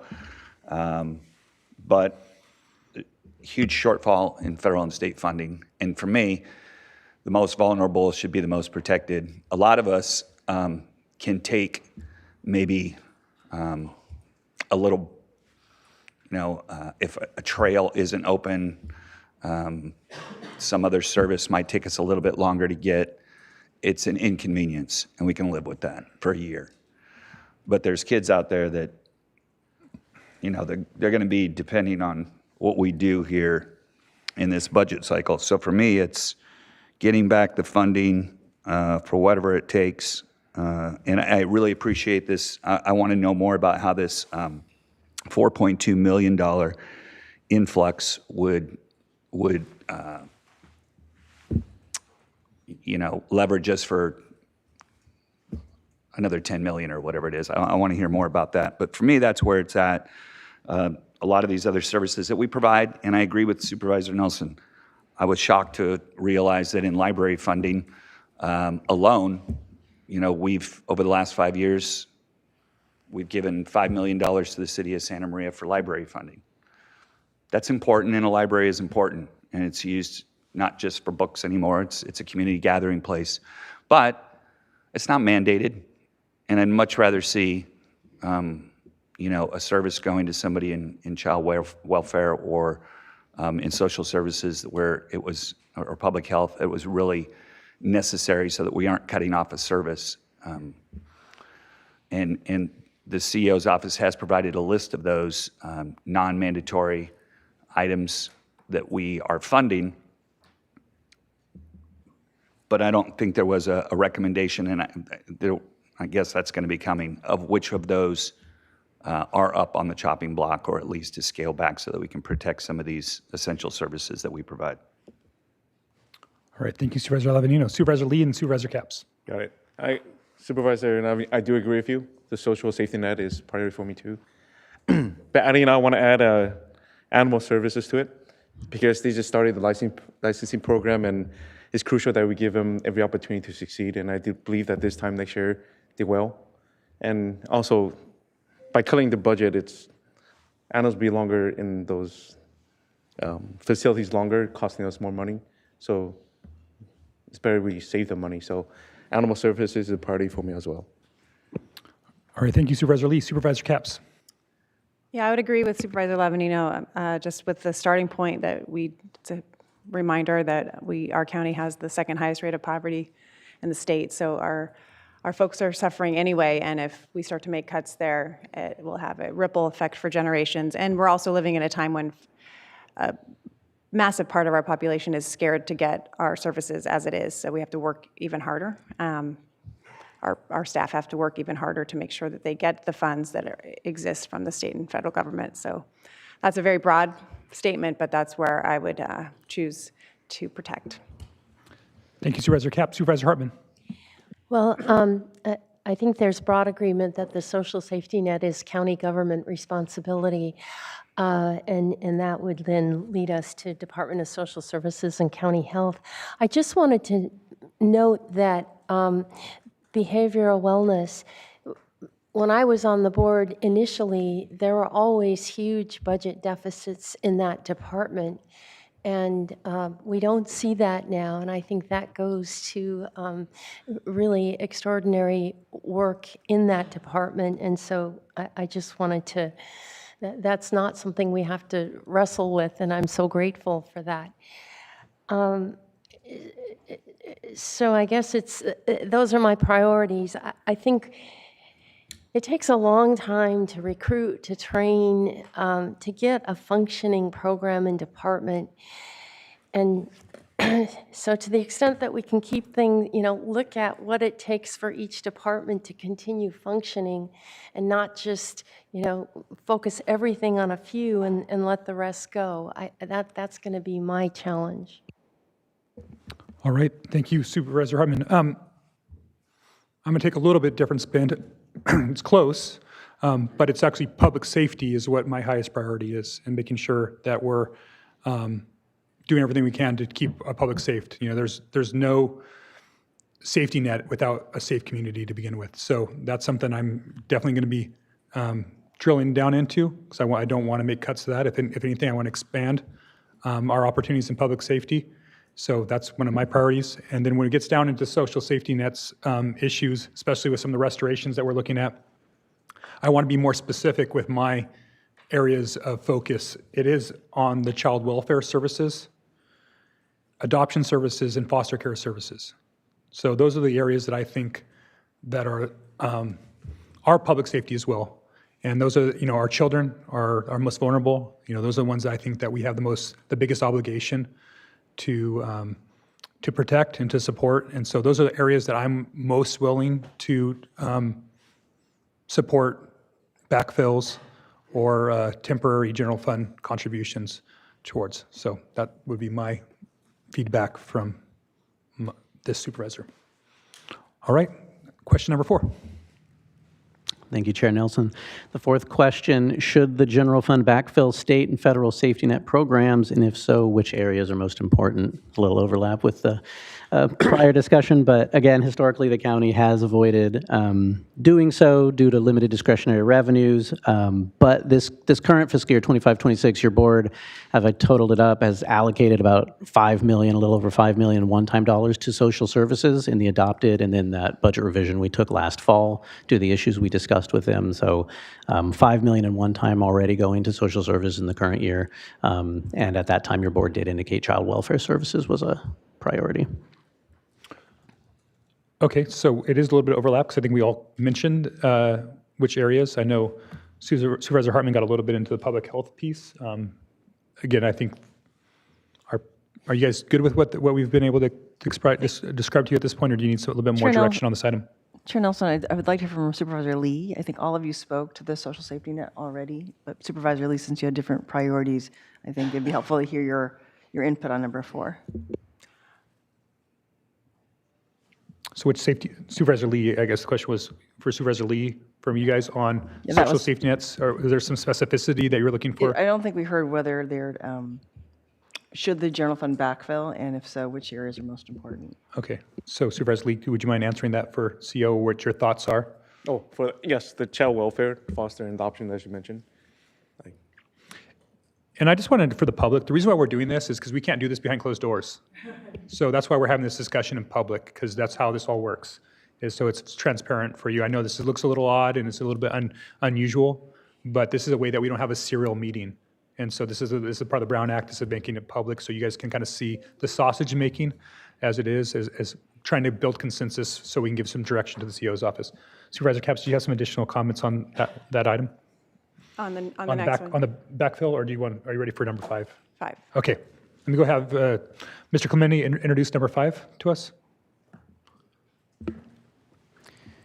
The fifth question, is there tolerance for elimination or consolidation of specific programs? If so, what are those that should be assessed? Staff can return with more information in April if we hear majority direction on specific programs you would like us to evaluate or eliminate for elimination or consolidation. All right, Supervisor Capps. This is just really a question. It's not eliminating a program or anything, don't worry. Actually, in talking with the sheriff, we talked about the fact that under this administration, federally, the funding is so extremely elevated, and the Department of Homeland Security, there's a partial government shutdown now related to it, and so I did some checking, and in fact, the budget is up 65%. Over the previous administration last year as well. So I just am just tossing this out here in this conversation. If there's any funding, I did look to see if it does trickle down to counties, and it does in the area of equipment, et cetera. So I just wanted to put that out there at this time, if there's any opportunity as we're looking at cuts, to see if there would be any supplement in the area of public safety, of which I'm very strong supportive, to help us out here at this time, because that budget has seen such a massive $6.5 billion increase that hopefully we could get some of it at this time in need. Right. Thank you, Supervisor Capps. Other supervisors that are interested in throwing potential cuts on the table? Supervisor Lavanino. Well, this is fun, right? Let's identify something. Well, first off, I want to say, and I know we're going to get to labor in a second, but just the letter from SEIU, very appreciative. I thought it was the perfect tone. And, I think we all look at our employees as in this, it's going to take all of us from the county working together to try to get to where we need to be. But this idea of eliminating or consolidating specific programs, I hope the message, and I don't know if it's out there, but from department heads down to frontline, is a lot of times the frontline employees know a heck of a lot more about how programs operate than maybe a department head, and definitely more than we do. So I encourage department heads to be open to listening to folks that are, might know an efficiency that, that we're looking at all of those, and we're, maybe listening a little bit closer, eyes a little bit wider, taking in all this information so that maybe we don't have to cut or eliminate a certain program because if employees have come to us and told us, hey, there's a better way to do this. I think it's the whole Renew 22 idea that our CEO's office had of let's hear from ideas. So for me, I'm not a huge fan of the sustainability department. That's just an area where I always just feel like I don't know how much bang we get when we can argue about whether or not, I think the employees that are there doing a good job. It's just, we have these goals where we're reducing GHGs by 35%, 50%, and turns out we're really not reducing GHGs, they're increasing. And so in my opinion, in a year where we're looking at trying to save every dollar, for me, that's somewhere where I'd be open to cutting. But,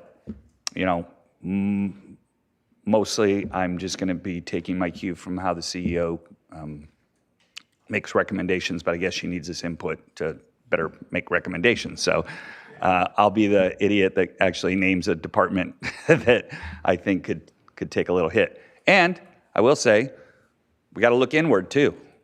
I would be, because I'm leaving, it's easier for me to say, but I'll be donating back some of my 990 account, which is each board has to kind of spend a few dollars here and there on items that are of interest to our district. But I think some of those amounts have gotten larger over the years than what they were originally intended for. And I, for one, will be giving some of that money back. But I think that's an area where we could look. We should all kind of share in the pain in this a little bit. Thank you, Supervisor Lavanito. Supervisor Lee? Well, Steve, I encourage you to reach out to Garrett and Jesus and learn about that. You'll be impressed, as I was, because I had the same questions. And so. And that's why it's so hard to identify anything, because I agree with you. Garrett's doing an awesome job. I would like to see him, saved somewhere. But what I'm just saying is in that department, which I get it. It's hard to be up here and say, and believe me, if you think it's hard now, when we get to April and June, when we're actually identifying things that are getting cut and people, it's not going to be easy. But so eventually we're all going to have to come up with a list. Agreed. Just saying. So I'm open to consultations. I'm open to it.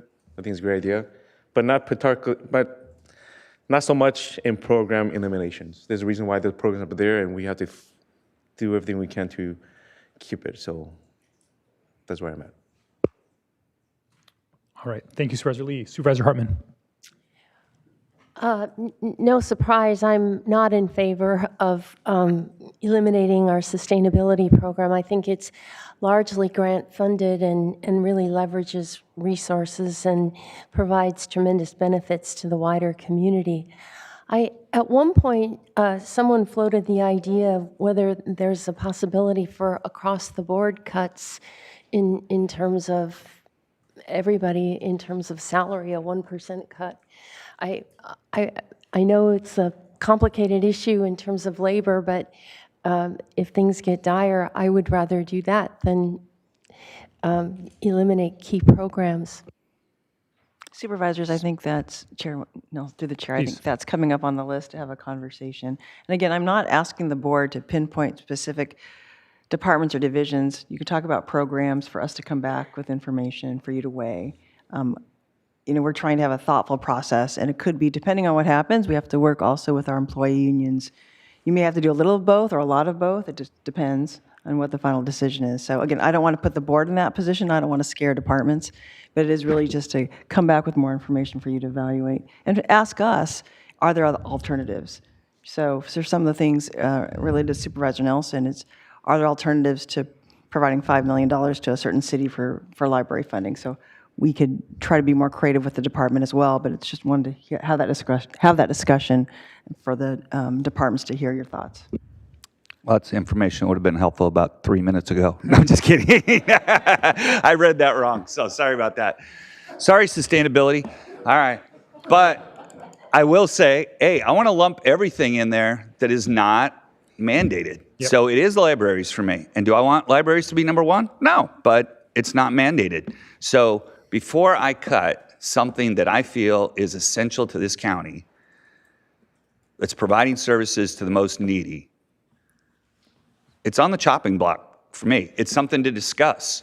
So all these things that are non-mandated, and there's a list, they all have to be part of the conversation. I don't want it to be. None of us want it to be. But this is the reality. I mean, we're facing a big budget crisis. No department head here wants to pare down any of their department, right? Everybody, we don't hire these positions because there's nothing for that person to do. There's plenty for people to do. Can we afford to do it? You know, and right now we can't. So we have to figure out what those priorities are. So the day's coming, and we just got to get ready. All right. Thank you, Supervisor Levinino. I'll jump in on here. Supervisor Levinino brought up the library services, but I think that really is a broader question here. What municipal services are we providing cities that we're subsidizing? I think is something that is part of the conversation. So libraries is one of them. And, you know, part of the discussion, whether we all represent people who live in cities, so it's always been a conversation about should we provide money for their libraries, but cities don't provide libraries services for unincorporated areas, so it's kind of an uneven thing. That's a municipal service. And so it's really important that they provide the funding for it, is my belief. We're the only county, I think one of the only counties in the state that actually does that, provides libraries for cities. And so that's a big chunk of our discretionary funding that we do to that. Again, I love libraries. Everybody knows is one of my pet projects that I've been promoting for a long time is building a library for the Orchid community. So it's not an anti-library thing. It's more of the overall theme. And this is what I would like to have us look at. What are the things that we're subsidizing cities for municipal services that we're providing? I know you brought up animal services, but we are subsidizing cities' animal services through the county. So, that's something we put the pressure on the sheriff's office to make sure they get full cost recovery. We ask for full cost recovery on the private sector when they go through a permitting process. We should ask for full cost recovery from our municipal partners as well. So I think that's a general philosophy that we should be consistent with.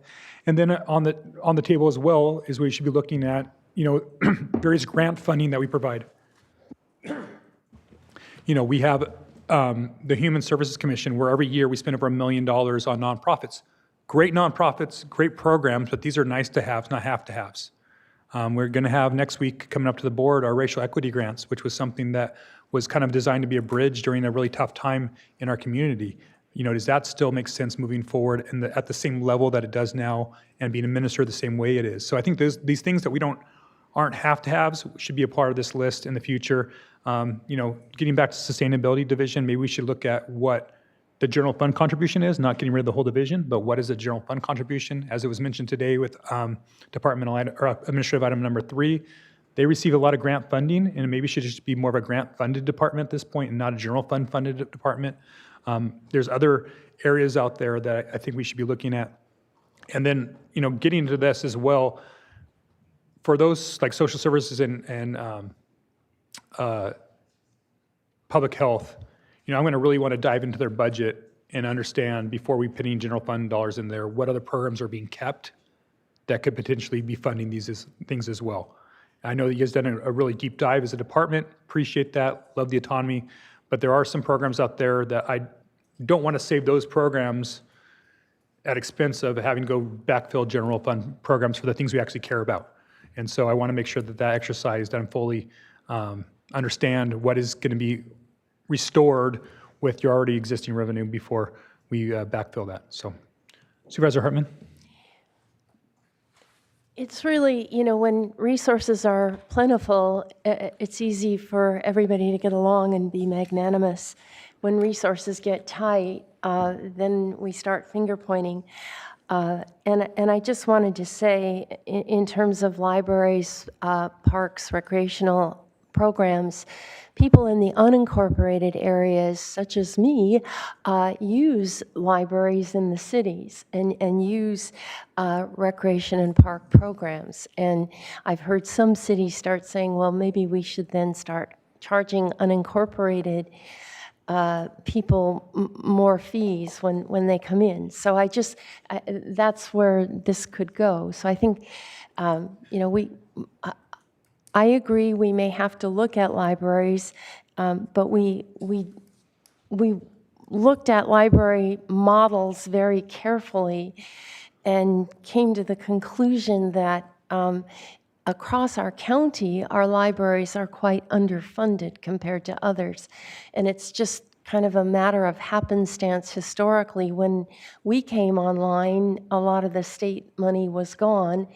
And so we've been kind of jury-rigging a system together. But comparing us to other counties similar to us, we don't spend as much money on libraries overall. So just a pitch for libraries, which I realize this, this is where I think it's easy to try to say, okay, these are essential, these are mandated, this is, I don't know, Maslow's hierarchy, the lowest things. But I don't really, we need these things in combination, and that's what's going to be so hard for me, to have a good quality of life for people. Well, I've been, again, a partner in supporting libraries. I've been, and parks and trails. These are all things I love as well. I would put up what we provide for incorporated residents against what they provide for us in the unincorporated areas any day, because I do think that we overserve. And I think the reason why our libraries are underfunded is because we are subsidizing cities with their library services. In other communities, cities put a lot more money into their own libraries. We don't here locally, in part because the county subsidizes that. So I think that's the discussion that we can have or not have. But again, I think that's something, why I'm putting that on the table, is at least to evaluate that and look at it as a potential cut. Because if we're going to backfill, subsidize the city's municipal service, and then at the same time we're laying off a county employee that provides child welfare services, that's a hard discussion for me. So I want to make sure, again, we do what our missions are first, and then we look at helping the nonprofits in the cities after that. Of course, they're all partners. Everybody that gets a grant from us is a partner in our community that's trying to make services better. But times are tough for all of us, and at some point we got to tighten our belt. We can't say yes to everybody at this point. So that's where I come down on that.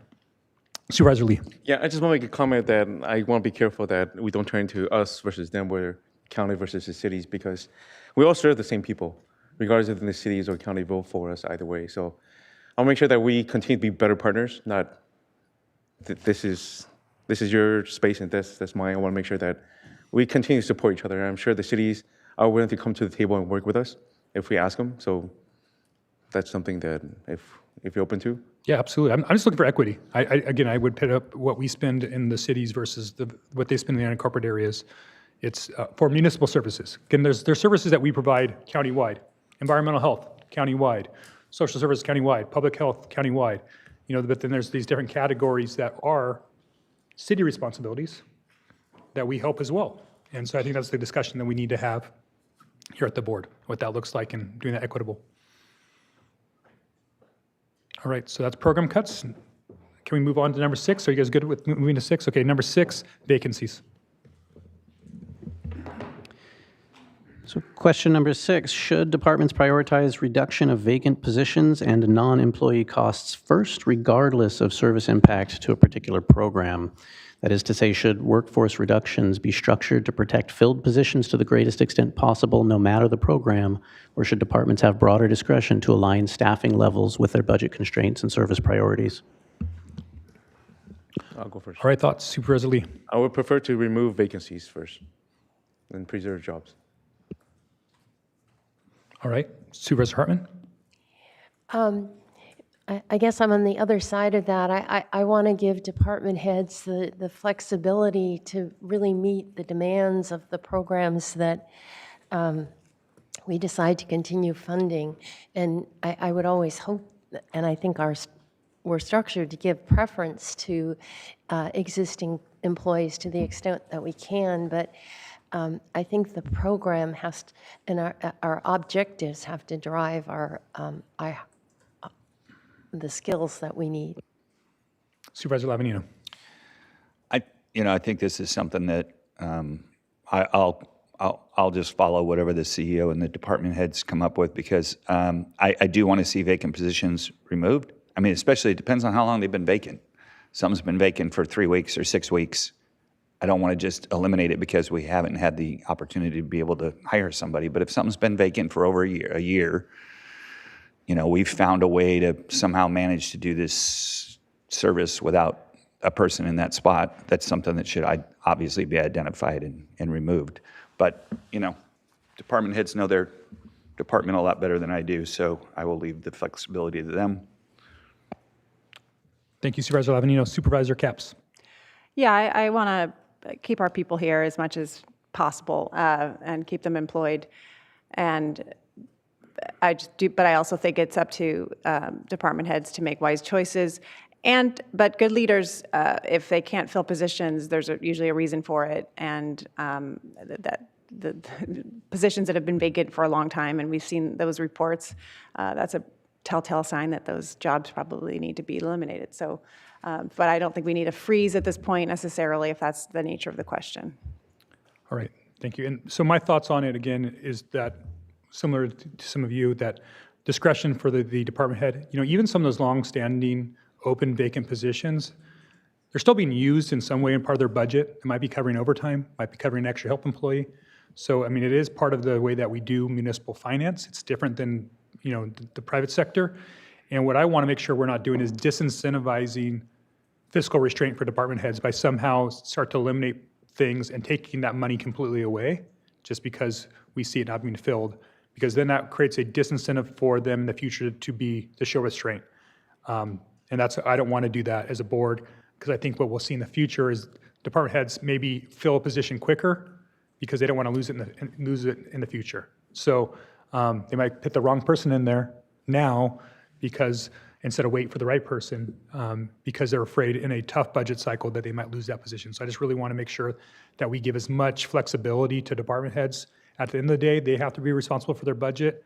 I don't want to see something gross out there where there's these positions, a big classification that we leave open just as a slush fund. I mean, I think that should be rooted out, and I really trust our budget team to identify that and take those department heads to task on that. But I think an overall strategy for an organization as big as we are is probably not a good idea.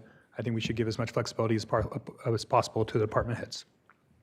Supervisor Hartman? Yeah, and I just wanted to add, I can think of a couple instances where a vacancy was long-term, but it's not because the position wasn't needed in planning and development and in animal services, but just we weren't advertising, we didn't have the right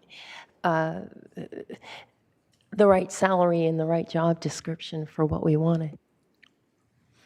Is that good direction? Yes, thank you. And I can comment a little bit on the longer term vacancies. We do look at those every year. We do have a policy that says specifically if it's 2 years or more vacant, we will every budget cycle be looking at those specifically to see if it makes sense why it's been vacant. In this cycle, with these reductions in loads we've seen, a lot of those are coming off, and I just talked to my principal analyst. I think there's about 10 countywide at this point in this load now that are left, these longer term vacant, and usually that is for reasons that make sense. And 10 out of a 4,700 yeah. is a very small number. So I think thank you. Yeah. CEO Miyasato? Yeah, Chair Nelson, just to let you know on the budget side, when there are vacancies in departments and they have salary savings, we don't let them just move it to salaries and services and supplies to spend. You actually can't do that. So just to let you know that if there's vacancies and they're not using it for extra help or overtime, it falls to the bottom line. That's how we get the general fund savings every year. Okay, makes a lot of sense. Thank you. Moving on to our last one, number 8. We'll touch on question 7 real quick first. Sorry, please. Should staff pursue countywide labor cost reductions over the next 2 years that could be one-time or ongoing to address the deficit? Options could include flat wage increases, furloughs, or other labor cost reductions over the next 2 years. Although similar to the discussion above on the use of one-time funds, generating one-time savings does not address ongoing structural issues. Okay. Supervisor Lavanino. Thank you, Mr. Chair. Well, like I said, I think, the fact that we received the letter from SEIU, our largest unit, that was very positive and looking to work as partners, I think is just a really good sign of we're all understanding where we are right now. I think we just keep all the options on the table. Obviously, we can't say too much because we have to sit down and work with those folks. So I think they're open, we're open, and let's figure out the best way to keep as many people here as we possibly can, providing the most services that we possibly can. Thank you, Supervisor Lavanino. Supervisor Hartman? Heartily agree. Supervisor Lee? Same. Supervisor Capps? Yeah.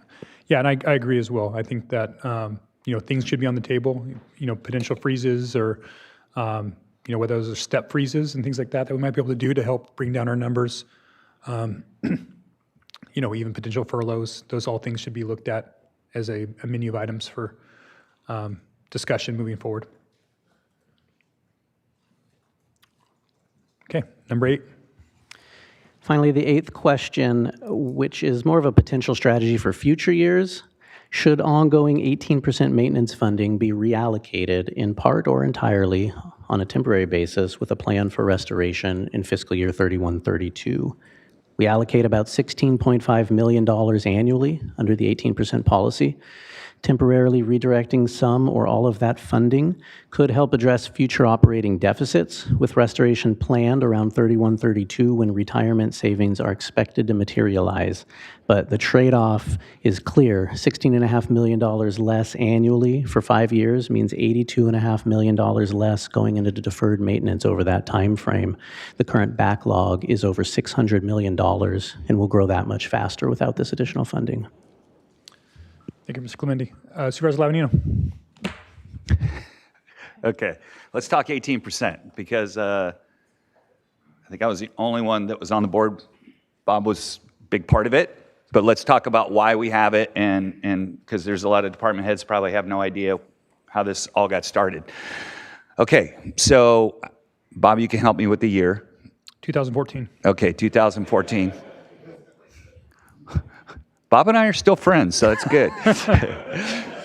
But Supervisor Adam was the 4th District Supervisor. Bob was the Chief of Staff and came up with what is everybody in our districts always complain about, and that is the state of our roads and also that our buildings that the county owns had a huge backlog of deferred maintenance, and we were honestly doing the minimal not even to maintain where we were. We were falling so far behind that Supervisor Adam thought that the best way to address that would be put a ballot measure on that was called Measure M at the time. And basically what it said is the county would be required to spend whatever it took to make sure that the roads and buildings did not deteriorate worse the next year than they were in the year previous, which makes a lot of sense.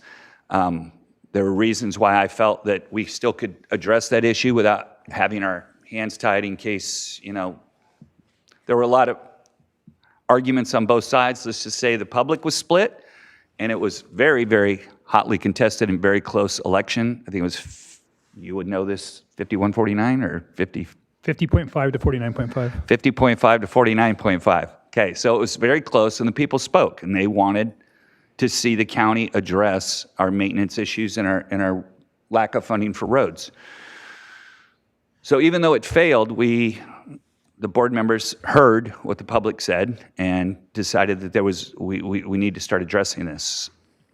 CEO's office came back with a plan that we would take 18% of unallocated general fund revenue, and that would be then directed towards deferred maintenance. What that's done for us is, and I know Paul said we still have a $600 million deferred maintenance backlog, but I think in 2014, it was probably close to $600 million or more, and it was going up exponentially. So what we've done is arrested the growth, made significant inroads on that. And I honestly believe that if we get rid of that formula, that we're going to just fall off the cliff because when it comes to maintenance, because it's never, ever, ever going to be a good time to go and start spending more money on maintenance. Never. You see this. I've been very poor before in my life, and the last thing I did was do any maintenance on my car. You know, it was like, as long as there's gas in there, we're good. You don't do the maintenance, you know, around your house when times are tough. So if you don't have that built into the budget, this thing's just going to get out of control again.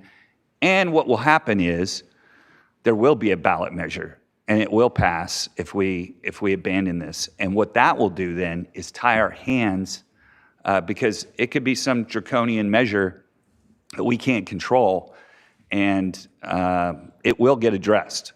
So I look at this as a tool that we've had that's performed very well.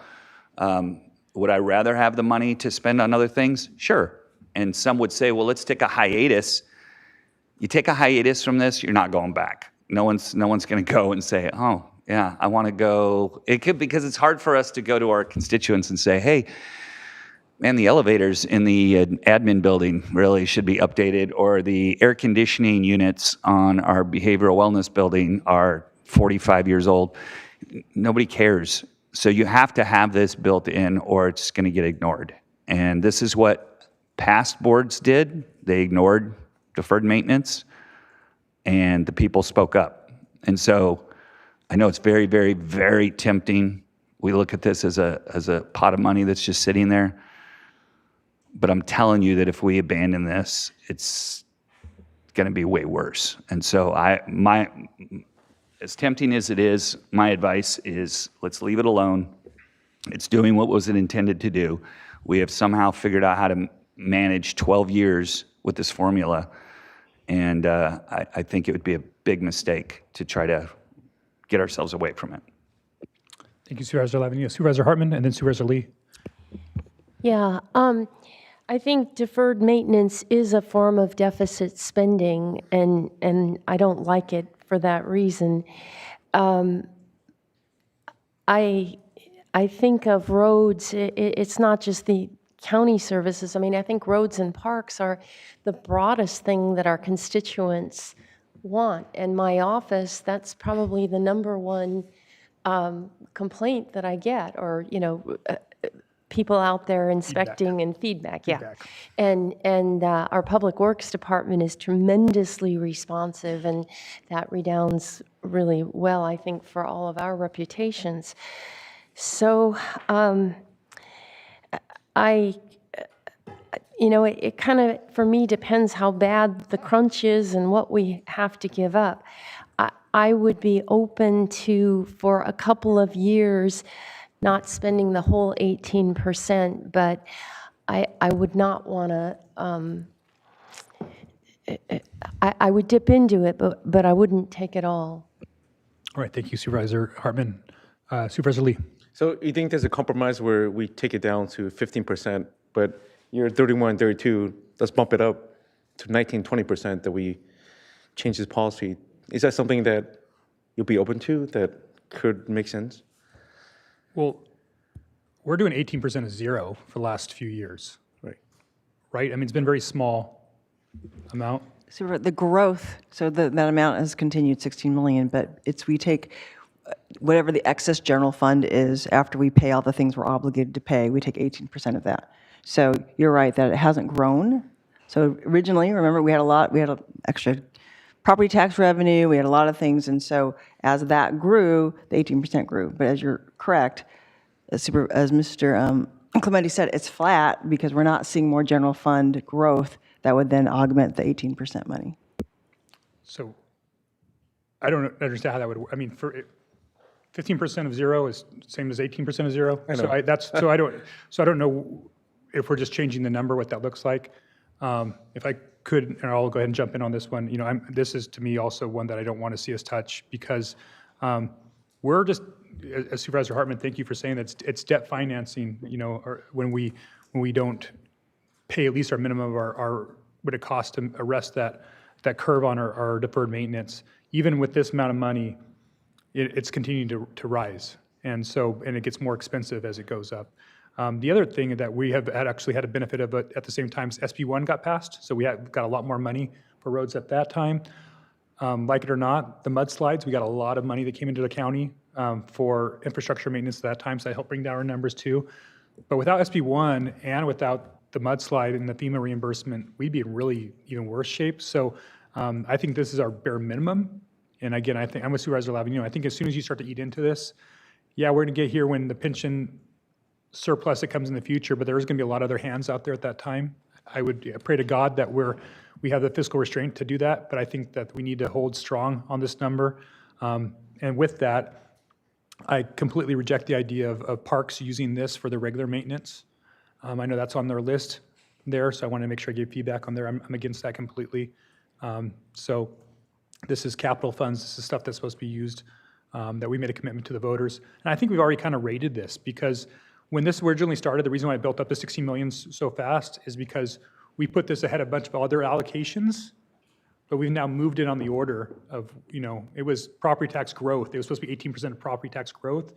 We've kind of made it more, once we spend it all, then we'll see what we have left, and we'll do 18% of that. And I think we've already, if you look at the projections that we had, at this point, we were looking at having like $40 million a year that we would be spending, but because of the way that even though we had the same growth that we anticipated, we already have changed our allocation model, and that's why we have less for it. Maybe if we were getting $40 million a year, we might be doing less. We may have arrested that curve, but I think this would be a bad idea for us to start to erode that commitment now. Other comments? Supervisor Capps, anything? I mean, I appreciate the history. I appreciate all of the background. I mean, I would be open to it if it were temporary change, but I respect the strong feelings that you both have, and I don't like the fact that there already is a huge hole. So let's see. I would be open, but it sounds like there isn't that consensus here. So I think it's mixed, I guess is the answer. I don't know if there's consensus one way or the other, but it sounds mixed. I guess that's a surprise. That's a joke. So, but Supervisor Lee, I wasn't quite sure. Did you say you're open to it or you're not open to using part of the funds? I'm open to it, but I can almost feel Peter Adams looking at us right now. That's true. So I just want to keep all options on the table. But Bob and Steve, you do make great points, but I want to keep the option open. I'm not saying yes or no right now, but I guess one of my points is if we take it out of deferred maintenance, it's going to get more expensive later on. Right. I don't want to go raid our strategic reserve to do this type of stuff, but that's actually not getting more expensive. Right. So, I mean, you're going to pull it out of one of our piles of dollars, and I don't want to raid our strategic reserve, but that actually doesn't cost us anything. I mean, we're just below our number. If we take it out of deferred maintenance, $1 million that we don't spend this year is 1.1 next year. And it keeps going more and more there. So I just think it's bad fiscal management for us to spending less than we're already spending there, is my thought. So, mixed bag. Supervisor Hartman. I feel very protective of our strategic reserve because I know if we have a disaster, there's a delay time till you ever get repaid. We need to protect that. It's a holy grail for me as well. I'm just trying to say that as far as spending this money, this is going to get even more expensive for us if we don't do it now. And so I put that out there as just to show how strong I feel about it. All right, Mr. Clementi, got feedback there on that? Yes, thank you, and I really appreciate the board's discussion, and it's going to help us over the coming weeks really formulate what we come into workshops with. And I do want to recognize the departments have done so much work already in the past couple months on this. It's been a difficult budget already. just pulling it together, they've all worked really hard. My team's worked really hard, so I appreciate the discussion today. Our next steps are to continue to work with departments to finalize and refine these budget proposals heading into workshops. Workshops are scheduled for April 13th, 15th, and 17th. The recommended budget we do publish by the end of May, and adoption hearings are held June 16th and the 18th if necessary. So our recommended actions are to receive this update, provide guidance on the questions we discussed, offer any additional direction as appropriate, and determine this is not a CEQA project. Okay. Before we go into final comments, I do need to ask if there's public comment on this item. I believe we had at least one public commenter, and I want to give an opportunity for them to comment on this. Yes, Chair Nelson and members of the board, we have 3 requests to speak from the public on this item. Okay, so let's go ahead and move to public comment, and then we'll wrap up with our final comments up here on the board, and then we'll take a small break before pursuing item number 4. Madam Clerk, go ahead and with the public comment. Chair Nelson and members of the board, we will begin on Zoom with Lee Heller. Then we will return to Santa Barbara with Karen Howenstein. Dr. Lee Heller. Good morning, Chair Nelson and members of the board. I'm sure it will come as no surprise that I'm here to speak in support of staff's recommendation for restoration funding of animal services budget, maintaining the status quo for a program providing mandated services for the coming fiscal year, 2026-27. Without the restoration funding, my understanding is that the budget would be cut so deeply for this relatively small program that a program enforcing a range of state and local laws would functionally become part-time. This is penny wise, pound foolish, and believe me, I understand the dilemmas you're facing, because a part-time hours for animal services means fewer opportunities for the public to adopt and reclaim lost pets, which removes animals from the system. The greater length of stay means greater cost of animal care, thus the pound foolish component. Your officers in the field would have reduced presence to enforce laws and prevent problems that end up costing us later on as well. Although most of you are pet owners, I know that your primary mission is to serve the people of this community, and I think you know that I care about those issues as well. Animal Services, in fact, has the same mission. 60% of households in this country have a pet, so the majority of people are touched by and care about animals. Reductions in services, from reduced food pantry hours to elimination of low-cost vaccine and spay-neuter clinics, hits people through the animals they love, and especially our most impoverished community members. Maintaining a status quo budget for animal services ensures that the necessary minimum of services for those people and their pets will continue through the next 15 months while we figure things out. And lest you think that we are not trying to plan ahead for what comes after, rest assured that we are. Tales of Hope, our first large-scale fundraiser for animal services, netted $200,000 last September. Much of that money is being used to restart the licensed canvassing program that is capable of generating close to $1 million in revenue annually. That is the best way to address the structural deficit for this agency. But that will take time, and we cannot wait.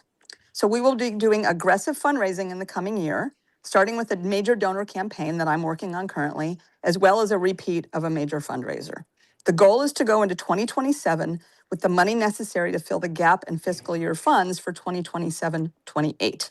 Additionally, next year, Animal Services will be renegotiating its contracts with the cities, currently in the 4th of 5 years, so we can't do it this year, unfortunately, to increase cost recovery, something that Chair Nelson has referenced as essential, and which will also make significant headway towards balancing the budget without service reductions. I want to thank Dr. Hamami and his staff for how hard they are working to minimize disruption of core services. Please know that the voluntary community is much larger than just me, and some seriously capable and committed people are rolling up their sleeves and digging in to solve the budget problem for this program. You have much more on your plate than we do, but we will do what we need to here so that you can do what you need to do elsewhere. Thank you very much. We will now return to Santa Barbara with Karen Howenstein to be followed by Leo DeCasas. Karen? Karen Howenstein from North County. First of all, Animal Services, which is not a division of the county but is supported by the county, is a completely corrupted organization that showed their law enforcement abilities on my parents' ranch with a lot of theater and fanfare surrounding hundreds of hours billed to the county and billings to my father, my 85-year-old father, in the amount of $80,000 in fines.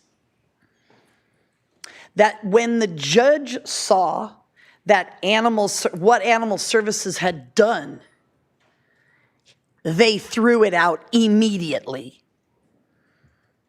That's the kind of crap our Animal Services has done, Joan. You know all about it because your friend Susan Ashbrook was behind it, your political friend.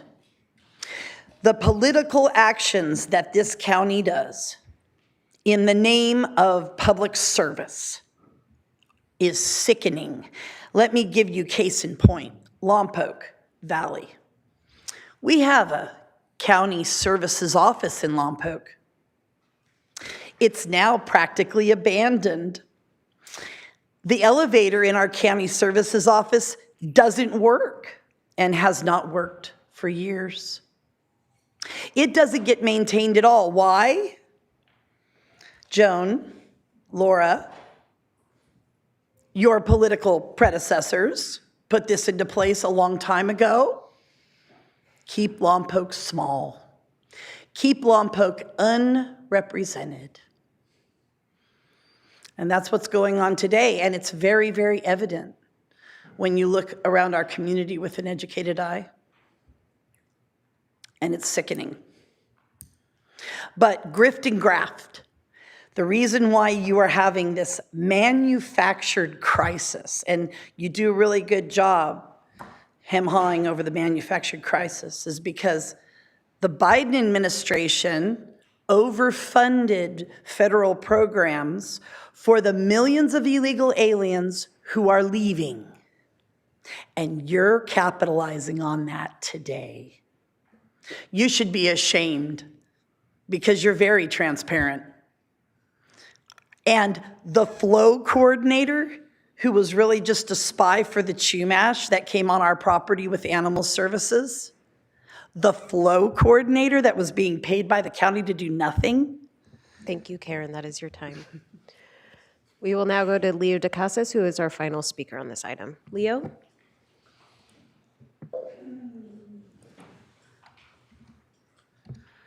Good morning, Chair and Board of Supervisors.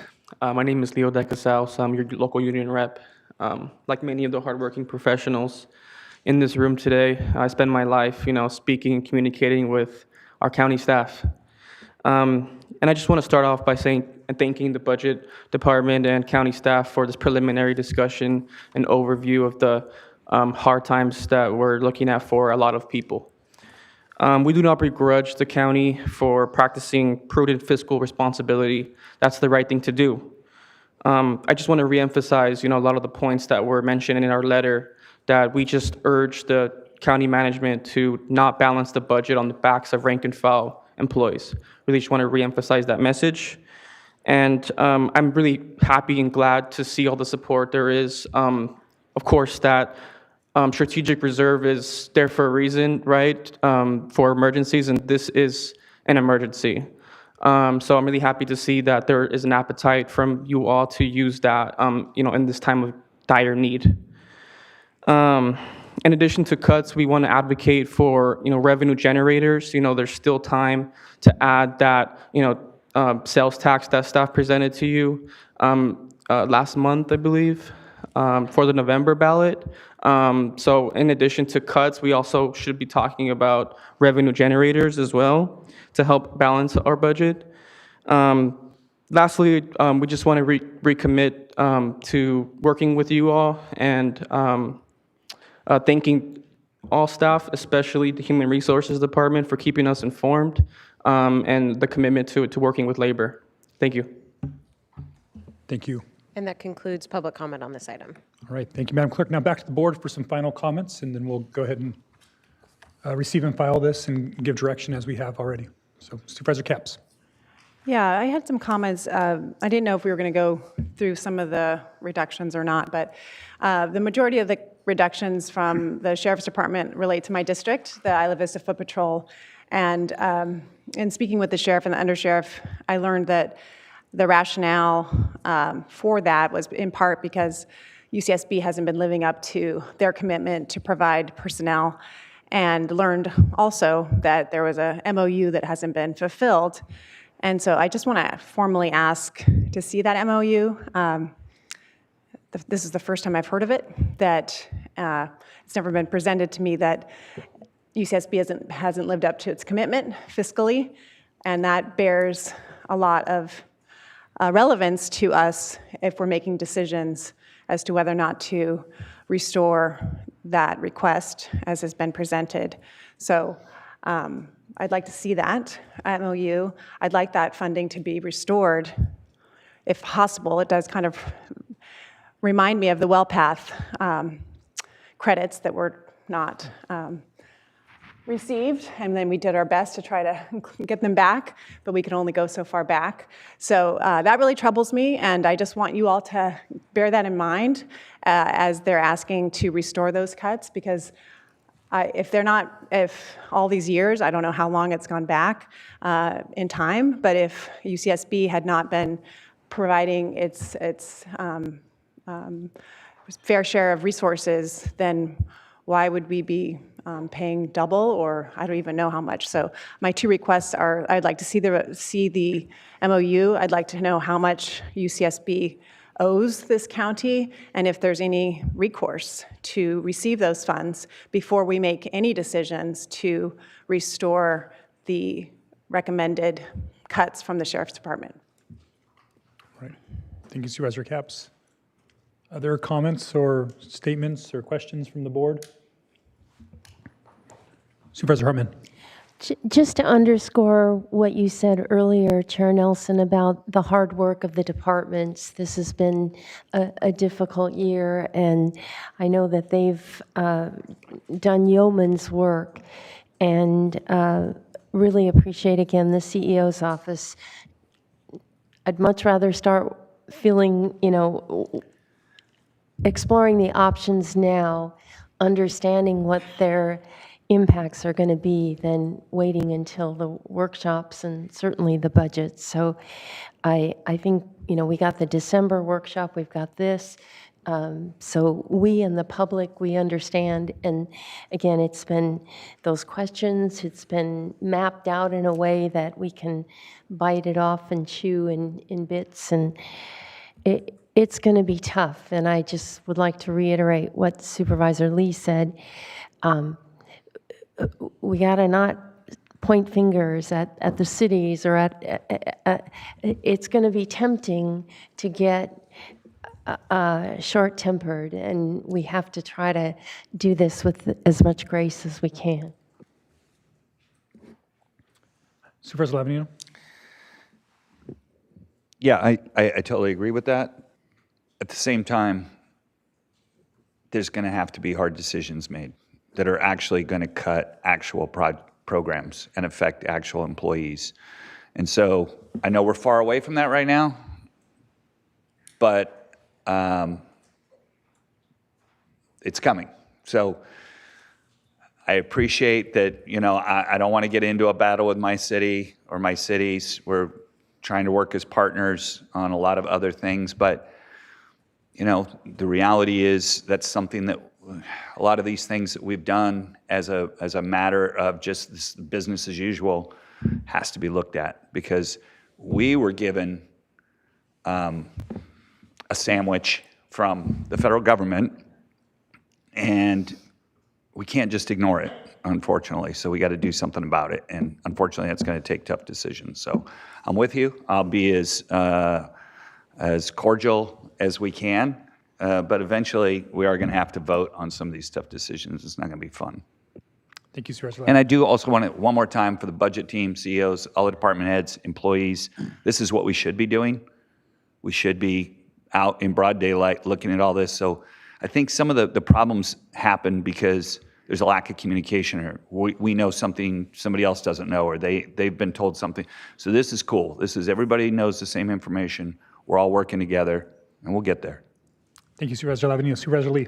Well, I just want to say I'll be reaching out to my cities and asking them to make difficult cuts with us too, knowing that they will participate in that. So that's my goal. All right. Thank you, Supervisor Lee. And, I just want to point out, the sandwich that Supervisor Lavanino was talking about, this year's the state sandwich, next year's the federal sandwich, right? So a lot of the HR one, I know we're kind of focusing on federal government. That actually happens next year, and that's why it's so important for us to look at a 2-year budget. A lot of things that are happening this year is because of the state's fiscal mismanagement that's happened for the last multiple years. And so that's really where we're taking this hit this year. And, and that compounds into next year because things aren't looking like they're going to get much better. And then we'll have the federal cuts on that go live in 2027. Just a couple of areas that I did not mention that I just want to put on the table. When we're talking about restorations, we don't have those lists up here, but some of us have looked at them a little bit. We didn't want to daylight those because there's still a negotiation. There's employees attached to some of these positions. But two programs in particular that are near and dear to me that I want to see not only restored, one that's in one-time funding. I've been a big advocate on co-response, and I know that's been in past funded with one-time funding. I don't necessarily need ongoing funding there, but it's something that I think is really hugely important. I don't want to see that go down, especially my two up in the North County. I know we've been able to restore 3 of those for next year and the preliminary budget. I'm still looking at that 4th and where that cut might be. So I definitely want to talk about that in April. I think we might have an item that comes to the board in the near future to discuss that. So I want to highlight that as well. The other item that was on the cut list was, at one point, was our rural crimes division. And my understanding is that the sheriff's team has looked at that and made sure they found some funding for it for this next year. I think we get actually some rural crime prevention dollars from the state. I actually want to see that grow. We actually only pay for 25% of that position, and it's our biggest industry in this entire county, and that we're only paying for 1/4 of one detective on that, to me, seems like a allocation on those resources. So I'm actually, even though I know it sounds odd about talking about expansion, I'm just actually saying I think we actually need to have a restoration of that and actually have probably a second rural crimes detective. The crime that's happening out in our rural areas and our farms is beginning to increase significantly. The amount of crime as well as the intensity of that. And when I see, not to pick on Isla Vista, how much resources is going into Isla Vista versus what we're doing for a $2 billion industry that's countywide, I think we need to look at that when we look at resources on our law enforcement side. So that's something that I'm going to be bringing up in April. So I just wanted to preview that now for staff, knowing that's going to be a huge priority for my office. And then lastly, and I'll go to you, Supervisor Lee, so you got your light on. I want to again thank all the department heads and all the budget teams on each department for all of your hard work. We're going to need you here in April as well. So thank you for being here today. Want to have every department head here in person, even if you don't go to your office in person. We want you here in the board hearing room in person for your presentation. It's really important for us to hear from you, for us to ask questions, for us to dig deep into it, because I think this year is going to be a little bit different than past years where it's been status quo. I think we're going to do a lot of hard work of that week. So I just want to alert all of you to be prepared. Okay. No further comments. CEO Miyasato? No, I just want to thank your board, Chair Nelson, and all the board members for having this conversation. I mean, you have an unenviable job ahead this year, this coming year, and next year, and you're balancing your legal fiduciary duties to ensure the county is financially stable, but also with your constituent demands and what departments have identified. And I just want to thank departments also. And from the budget team, we spent a lot of time on this. We'll continue. And departments, I just ask that you continue to work with us and be straightforward and transparent. We are going to be asking a lot of questions, not only about your proposed reductions, but your plans for restoration. Going deeply into your numbers. I know Chair Nelson has already asked to review some departments' budgets holistically to see all your programs. So we will be doing that as much as we can in the next month, and then to provide some recommendations to the board. But I do want to thank everyone for their time. I am always impressed by the level of cooperation from our departments. And if you saw the departments who did not ask for restoration, they could have, but they didn't because they realized the position that we're in, and I appreciate that. So thank you again. Okay, thank you, CEO Miyasato. So at this time, can I get a motion for the receive and file and provide the guidance that we have already today, and that this is no project under CEQA? So move A through D and the guidance as you noted. All right. I'll second. Second from Supervisor Capps. Any further discussion? All in favor signify by saying aye. Aye. Aye. Opposed? Motion passes unanimously. All right, we'll go ahead and take a 5 minutes or 10 minutes? 5-minute break, and we'll be back here at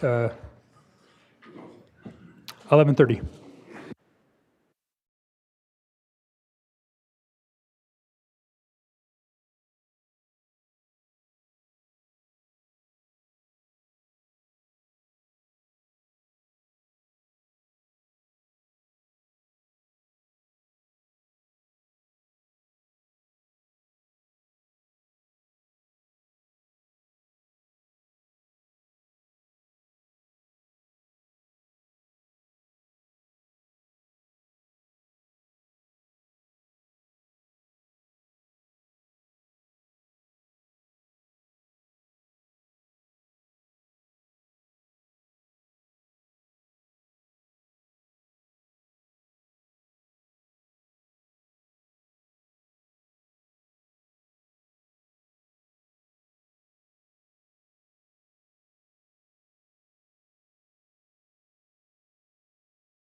Welcome back to the March 3rd, 2026 meeting of the Board of Supervisors. We've just completed departmental item number 3, and we'll be starting on departmental item number 4. Madam Clerk, will you please read that item into the record? Chair Nelson and members of the board, departmental item number 4 is from the County Executive Office. It is a hearing to consider recommendations regarding the fiscal year 2025 through 2026 second quarter budget status report.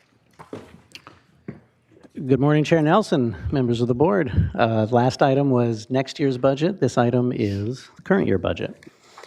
Today, I'll walk you through our second quarter budget status report as of December 31st, 2025. This report provides a mid-year snapshot of where we stand financially compared to the adjusted budget. This slide highlights the thresholds we use for reportable variances: $300,000 for general fund departments, positive or negative, and $500,000 for special revenue or other funds. It's also worth reiterating the county's budgetary control policy. If a department projects expenditures above appropriations, they must first attempt to reduce spending, then consider release of available department fund balance, and ultimately, if still over budget, come to the board with an explanation and a transfer request. And as a reminder that we include in the report each quarter, per government code, obligations incurred beyond authorized appropriations may be a personal liability of the official authorizing the expenditure. Here you see the summary of projected year-end variances by department in the general fund. With the exception of the reportable positive and negative variances in blue and red, most departments are projecting modest positive variances, largely driven by salary savings from vacancies. However, those positive variances are significantly offset by two areas: lower revenues in Community Services Parks Division, and most significantly, a projected $9.6 million deficit in the Sheriff's Office driven by overtime. This leads to a total projected general fund surplus of just over $2 million, which is far lower than prior years. I'll discuss the 5 reportable general fund departments in the coming slides. The largest positive variance is in general revenues at $9.8 million, or 2.4% of the departmental budget. The main drivers, as reported in quarter 1, are interest income at $3.6 million. Property tax at $3.5 million. Transient occupancy tax coming in higher than budgeted at $2.2 million, and sales tax at around $500,000. There are some smaller revenues coming in slightly under budget, but they are outweighed by the tax and interest performance. This higher estimated revenue projection in 25-26 serves as the baseline that we project our growth off of in 26-27, which is to say it's already baked into the preliminary 26-27 revenue estimates that we just discussed in the prior item. CEO and probation are also projecting positive year-end variances at just over $1 million, and due primarily to salary savings in both departments. Several positions were being held vacant this year in anticipation of next year's budget issues, and are among those being unfunded as some of the balancing measures we just discussed. We are not likely to see salary savings at this level from these departments next fiscal year. Community Services Parks is projecting about an $800,000 negative variance. They continue to suffer from lower revenues driven by the continued closure of the Cachuma Lake RV area due to construction delays. Additionally, concession revenues at various restaurants within the parks system are coming in under budget. Important to note, excuse me, Parks holds a fund balance that was meant to return to the general fund but can help offset this shortfall if necessary at year end.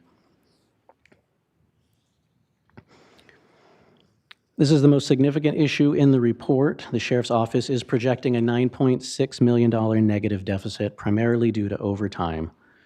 By the end of quarter 2, $9.9 million in overtime had already been expended, which is about 99%, just about 100% of the entire annual overtime budget in the department. Overall, overtime hours worked in the first half of this fiscal year are only down about 5% compared to the same period last fiscal year. However, when looking at overtime hours per pay period, it has declined 22% from the peak at the start of this fiscal year to the last pay period of the second quarter. So it's a positive trend that we definitely want to see continue downwards over the next 2 quarters and hopefully make up a little ground in the second half of this year. If that downward trend that we saw in the first half levels off where it is now, then even accounting for salary savings from vacancies, the department does remain on track to exceed its total budget by about $9.6 million. As a reminder, on February 10th, your board directed the sheriff to explore additional overtime controls, the auditor to provide monthly overtime updates for 6 months, as well as looking into other high OT usage departments, and directed HR to explore overtime controls through labor negotiations. Additionally, today, the CEO is proposing additional hiring review before requisitions are opened, a purchase order review for urgency and necessity with the department, and review and justification from the department of all current extra help positions. This is about trying to control costs where we can for the remainder of this year and mitigating issues earlier in the next fiscal year. We will be working closely with the department on all of these measures. Finally, also at the February 10th overtime hearing, your board directed staff to analyze the possibility of implementing an inspector general via AB 1185 as a means of obtaining greater transparency and controls over the sheriff's budget. Staff have begun researching this option as well as exploring additional controls that could be utilized within the CEO's authority. We believe your board may also wish to consider a potentially more cost-effective option under internal audit in the Auditor Controller's Office. However, additional time is needed to discuss each option with the auditor and counsel. If this is acceptable to your board, we would propose to bring the initial analysis, including less costly alternatives, on April 21st. This would still leave adequate time to include any board direction in the recommended budget later this year. Mr. Clemente, can you explain that again? I don't see in the slide, so I'm just trying to get my visual on this. So your board on February 10th asked us, as part of the whole overtime discussion, one of the directions was to return before budget and with options on an inspector general driven by AB 1185. Ms.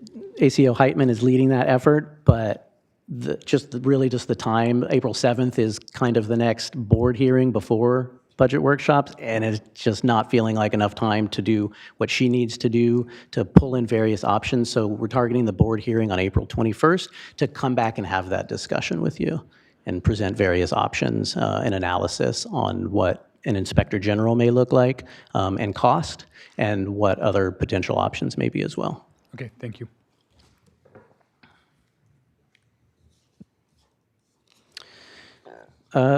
Outside the general fund, there are two internal service funds showing positive variances. The opioid settlement fund at $1.5 million. This is due to the timing of prior year payments coming in the current fiscal year. These excess revenues will be held in fund balance for future allowable uses. Workers' compensation is projecting a $1.2 million positive variance, as driven primarily by a dividend that we received from PRISM. That's the county's insurance pool, after truing up last year's premium payments. These funds are used to offset future rate increases to departments.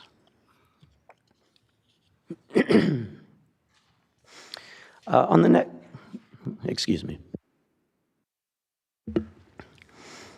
On the negative side, in the in-home supportive services fund and social services, they are projecting a $569,000 deficit.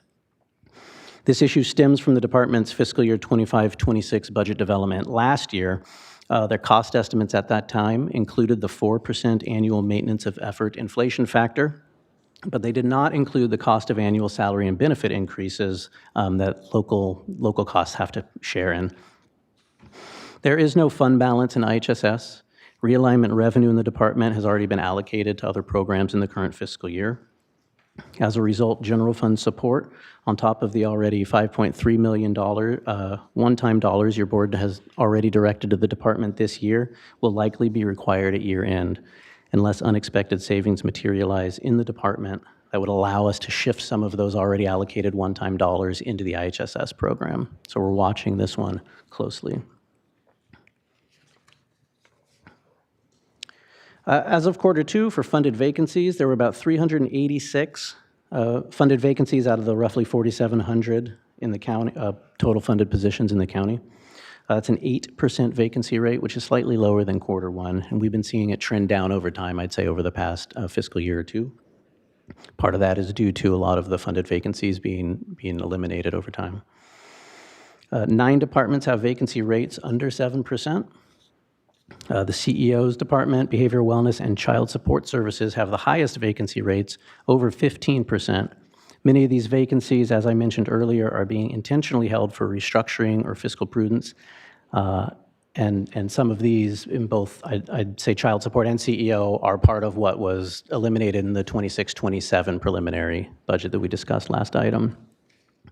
In the case of behavioral wellness, their vacancies are often in difficult to fill positions. They're typically around a vacancy rate at this level. So today we are asking the board to receive and file the second quarter report, provide any feedback on the proposed additional oversight of the sheriff expenditures, provide any additional direction, and make the CEQA determination. All right, thank you, Mr. Clemente. Board, Supervisor Lee? So who has the lowest vacancy then? Give me 1 second, I can pull that up. Oh, well, it'll be the board office at 0%, and county council's currently at 0. County council's at 0% as well. Oh, thank you. That's not true, but okay. All right, thank you, Supervisor Lee. Other questions from the board? Can we go back to slide number 7 real quick?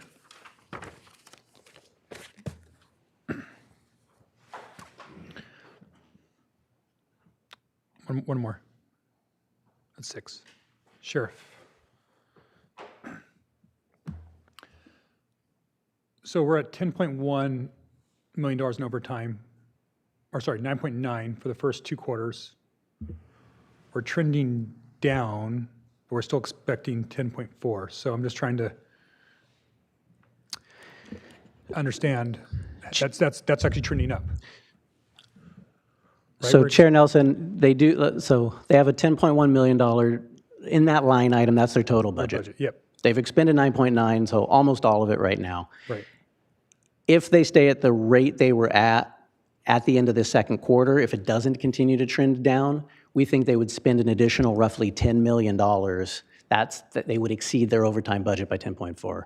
So that's 20. It's a $500,000 more in the second half of the year than the first half, and that's why I was trying to.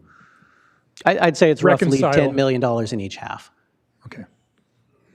But it's trending down. Okay, I just see it going up.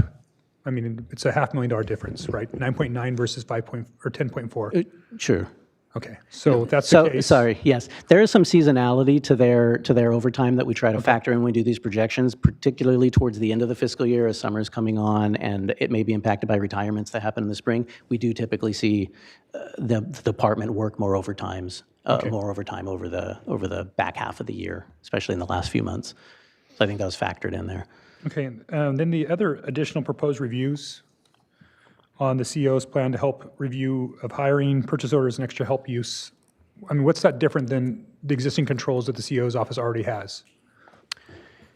Chair Nelson, I'd say on the hiring one, it is within the existing authority that we already have, and we are indicating we're going to be kind of doing more scrutiny on all of the positions and talking to the department about necessity and things as these requisitions come up. So I'd say that's already there. We're just indicating it here. We're going to be doing that more. And then on the extra help as well, that's an ask of the department that we're going to have and work with them on. And then the purchase orders, I mean, to what level are we going to be approving purchase orders from the CEO's office of the Sheriff's Department? I think that, yes. Is that a certain number above a certain cost or? So we need to work with the department on that. We won't be approving, we will be reviewing. It's still going to go through the purchasing agent and regular processes, but we're going to talk to the department ahead of time.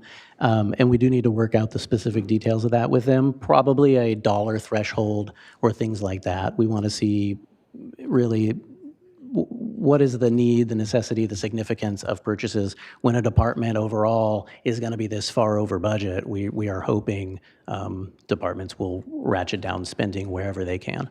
Okay, but we have this with all departments. I mean, because when you do things through our financial systems, it takes approvals from auditor's office and typically budget staff. Not on purchase orders, certainly board contracts, because they have to come, we do a significant review with board letters and things like that. But I'd say the lower levels, it typically goes through the purchasing agent and purchase orders get encumbered against line items and things like that. But it's not really their service and supplies where they have the issue. So encumbrances in the automated system isn't really going to isn't really going to catch the larger issue that the department has. All right. I just want to make sure we're not micromanaging at the same time or slowing things down by micromanaging that department to that level. I mean, that's not the obviously, intention. those controls need to be in place. I understand that we need to try to get them to conform to the budget as much as we possibly can, but at the same time, I don't want to create a bunch of extra work for CO's office if these are already budgeted expenses, and I don't want to go through every single PO. I don't think you should have to. So, Miyasato? Chair Nelson, I appreciate that. I don't want us to micromanage. And the question is, what remedy does the board have then to review this? If they're already projecting to be $9 or $10 million over budget, I don't want to get to the end of the year in June, and if it's more over budget, you only have $2 million in surplus, so that means you have to take any more deficit out of other sources, and we're already facing that. So we are happy to take another suggestion from the board if you have any, because as we say in the board letter, the only other remedy is if the board wants to cut the sheriff's budget, and I don't think there's that willingness this far down into the fiscal year. Yeah. Well, I think Supervisor Capps brought up the issues with UCSB. I mean, obviously, if there's any revenue there that could potentially help. I mean, one of the things they're going to be overtime is Deltopia. I mean, that's going to be $250,000 of overtime. That's going to get eaten up by that event, and there's going to be others. And so, if some of our partners can pitch in, I think that'd be important too. Supervisor Capps. Yeah, I'm just having a hard time kind of compartmentalizing the two conversations from just the first item we just had and this item. So help me out here, because so in a positive example, probation is $1 million under budget this fiscal year. Yet in the last budget item, they put forward, I believe, $2 million in cuts, but asked for about $900,000 back. So are those two things? Do we consider those two things in the same, or is it just go back into the general fund, and those things, we don't consider them in the same fiscal perspective? I'm giving a positive example first before I go to overtime with the Sheriff's Department. Supervisor Capps through the chair. So they are related, but somewhat separate, right? It does create this one-time money when probation has salary savings that drop to the bottom line. The general fund takes anything back, and that's one-time dollars available for them. Their ongoing budget, the reductions that they are taking, the savings they're generating this year are mostly due to vacancies, and that is a lot of what they're cutting or shifting around next year. Okay. They're indicating that the cuts they're taking are beyond where they'd like to be, and that's the restoration request that they're asking for. So if you look at $1 million right now that they're projecting, they've cut $2 million next year, but asking for roughly $1 million back. That delta there is maybe vacancies that they're saying they can live without next year, and that's what's generating these salary savings. Okay. Okay. So then, by the same token, and I appreciate we have a new undersheriff, and he's doing what he can to bring things more in balance, but the budget is clearly seriously out of balance. And so if the Sheriff's Department budget this fiscal year is still on track to be $9 or $10 million out of balance, yet the previous conversation was just $4 million in proposed cuts and then asking us to restore. How do we reconcile all of this? I could have asked it in the last budget item, but I just decided to ask it here. And what happens with our budget workshops if that is carried over and absorbed by the general fund? Supervisor Capps through the chair. So none of our ongoing, the 26-27 budget we're discussing doesn't count on or take into consideration any expected year-end savings in the general fund the current year. So that $2.2 million we think we're going to, Right. I just reported, that's not anticipated, projected, or allocated anywhere in the 26-27 budget. If it comes to fruition at the end of this year around that amount, we would likely sit on it, and then in the 27-28 budget, it would be available to allocate towards needs at that time. So it's a conservative way. We don't try to, 4 or 5 months before the fiscal year's ended, we don't try to predict what that's going to be and build that into next year's budget. So the issues in the current year driven by their overtime and things like that are kind of contained to this fiscal year. When we get into next fiscal year and the adopted budget that we're talking about, it assumes they stay within their overtime, and it assumes that they, hit the salary savings they're budgeting. As that year goes on, we will need to monitor, like we've done this year, where their overtime is actually trending compared to budget. Okay. So if a department is over budget at the end of the fiscal year, we somehow, and you propose how to make them whole, the clock starts over, and that's not carried forward. Yes. Okay. And so these are I applaud your strategies. I also will just repeat myself. It appears to be a plethora of federal funding that exists. I don't know what kind of grant situation requests that the Sheriff's Department has, but now would be the time to seek those funds in the federal government department because, again, what I just read as someone who reads the news, there is a lot of federal funding flowing in the area of equipment, military training, et cetera, et cetera. So that would be just my suggestion that I've made to potentially help us out here as we're looking at as cuts. And I'm interested in this position of an auditor devoting more time. I also recognize that we haven't had a lot of audits, so I don't know if that needs to be another position. It seems to me that we could do with what we have. And I would just tee up that hopefully there'd be some sort of daylight on the MOU that I just discovered, or we just are now surfacing related to UCSB to make sure that we're making best use of our funds that do exist. All right. Thank you, Supervisor Capps. Other questions or comments? All right. Public comment on this item? Or you're good? So Madam Clerk, do we have public comment?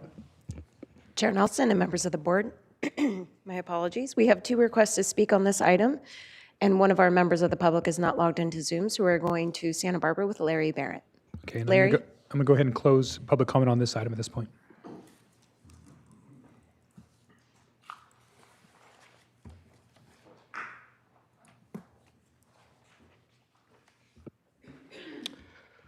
Chair Nelson, Supervisors, I'm Larry Barrett with Indivisible Santa Barbara. So today, we are grappling with the impact of the Sheriff's Office being caught in appalling practices of padding officer salaries with overtime pay, even when those officers aren't working overtime. This practice is draining our general fund of money needed for the basic needs you talked about in the last item of our most vulnerable, and compounding the crisis that you're facing. So last month in Santa Maria, we heard the sheriff blame the budget for the fact that he's exceeding it, which is something like speeding through an intersection at 80 miles an hour and blaming the stop sign when you're pulled over. You listened with what I found to be remarkable politeness to the sheriff assert, in effect, that he reserves the right to blow past his budget whenever he feels necessary. Now, I think this is one thing the 5 of you can all agree upon. Republican, Democrat, Independent. You're trustees of a $1.7 billion budget. That trust requires you to ensure the county operates per that budget and not at the whim of one man and his excuses after the fact for his reckless spending. So last month, Supervisor Hartman, you put forth the seed of what I think is a great idea, to appoint an inspector general per state law to oversee the sheriff's operations. Now, if I understood it, you were asking if the IG could be limited to merely overseeing the sheriff's budget. But I would ask that you appoint an IG without that limit. The sheriff's fiscal irresponsibility stems from how he runs his overall operations. And you can't achieve much by limiting an IG to acting as ancillary bookkeeper. Now, I've heard for the first time today the county suggest that there might be a cost-effective way to do something within the audit department instead of an IG. Again, the state has provided us with the mechanism to deal with a sheriff who's not answering to you, who's not living within a budget, and whose operations are to some extent rogue. I don't see the need at this moment to reinvent the wheel. I'll listen to the cost savings that the county thinks it can achieve by going a different route. But again, following what I heard the last item, let's not be penny wise and pound foolish. $1 that you spend today on an IG to oversee the sheriff's operations could save us $10 down the road in the sheriff blowing past his budget for next year and the year after that. So let's work together in partnership. The community can work with you, the Civilian Oversight Commission, as this exists in other counties, and I'm here to help. I'd work as IG for free. I've got a blocky inkjet printer at home. I'll print for free. Thank you, Larry. Might not be your best solution, but consider it. Thank you, Larry. Thanks a lot. And that concludes public comment on this item. All right, back to the board. Any questions from board staff? Well, just to, resurfacing the sheriff's overtime issue, they're at their budget now. And I know that we're all frustrated by that. I mean, I share that, and I think, there's some blame that belongs to the sheriff's department. There's some blame that belongs with our board on the MOUs that we have that allowed this. There's some blame on, past hiring practices. I do feel confident in the new administrative team that the sheriff has in place, that they're really working on this earnestly. I also think that our Deputy Sheriff's Association heard that and will probably be bringing ideas to the table. And, obviously we're going to be moving into negotiations with them in the near future. But I think, when we look at that budget,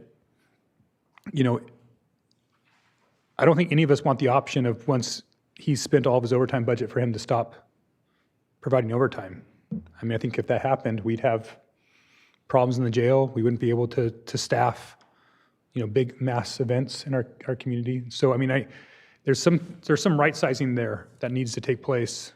And I'm not saying that it's all the sheriff's fault. I mean, some of this, we may have under budgeted overtime with the amount of hiring that we did for him, at that time, where he had to bring on people and then have overtime to backfill it. I'm confident that that number is going to go down. I think that the number that we're seeing here in these projected numbers will probably be even less if some of these things that the administration is putting into place. So I'm hopeful that we see a smaller number between now and July 1st. And I do think better days are ahead in that department. But I do think the Sheriff's Department has some, structural challenges with how they deliver services and how they're funded. And it's just, you can't just get to the end of your budget and then stop providing services. It's a 24-hour budget item, and almost 100% of their revenue is general fund, and that's why they're under the spotlight. Other departments have other issues, but we don't see it because it's not a general fund department, and it's a little bit different how their funding sources are, and they're having to make tough decisions. So I think there's blame to be spread around, but I'm looking forward to our third quarter budget update, where hopefully that number is lower. Supervisor Capps. Yeah, I appreciate it. I just want to make sure it's clear. I don't think anyone has said that we should get rid of overtime.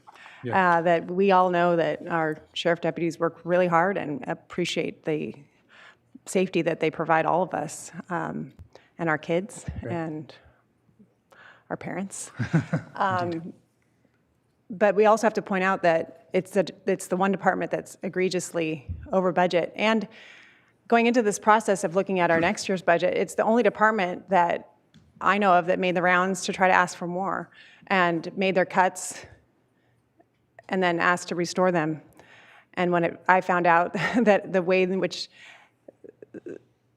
their cuts were being made was also had some huge problems with, an MOU that was not fulfilled by UCSB, and we have to do some uncovering. So it just raised another huge flag for me about fiscal oversight of what's happening. Why were the supervisor that's representing this area unaware of an arrangement with UCSB that's not been fulfilled?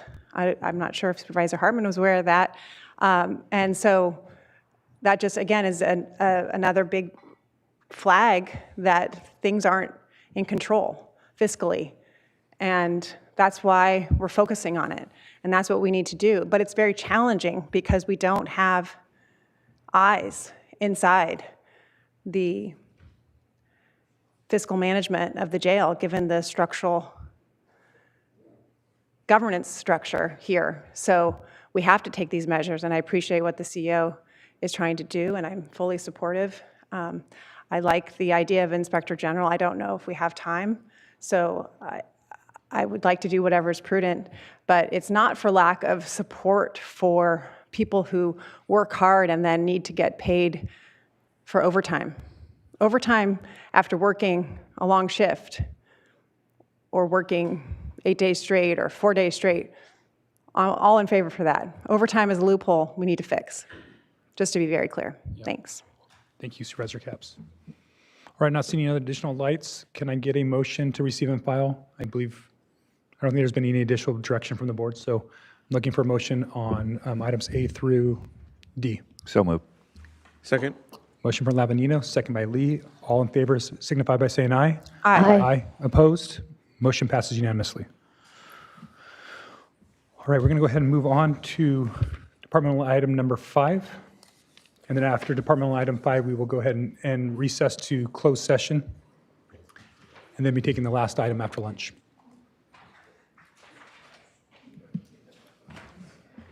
Chair Nelson and members of the board, departmental item number 5 is from the General Services Department. It is a hearing to consider recommendations regarding the 5-year capital improvement program, CIP, fiscal year 2026 through 2027, through fiscal year 2030 through 2031.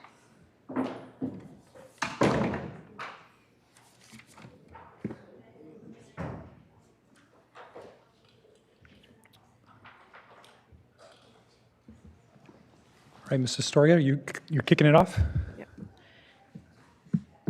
Good afternoon, Chair Nelson, members of the board. I'm Diana Astorga, representing the General Services Capital Division, and I'm here today with Director Chris Nedden, Public Works, and Jill Van Wee, Program Manager for the Community Services Parks Division. Today, we will be presenting the annual 5-year capital improvement program, specifically highlighting the fiscal year 26-27 for our respective departments.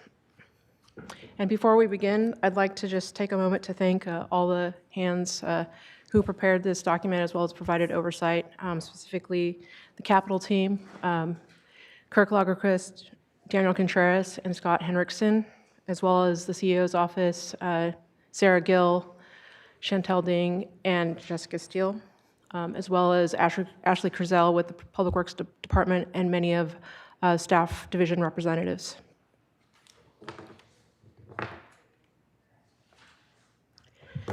An overview of this year's program includes a total of $202.4 million in projects across the 3 departments. And I'd like to highlight that that total includes 18% in the following amounts: $6.6 million, which is not just the 18%, but also the baseline maintenance fund for general services, $8.2 million for Public Works, and $2.5 million for Community Services Department. And this is spent across various project classes, as you can see here, and also multiple CIP programs ranging from emergency repairs to active transportation and parks.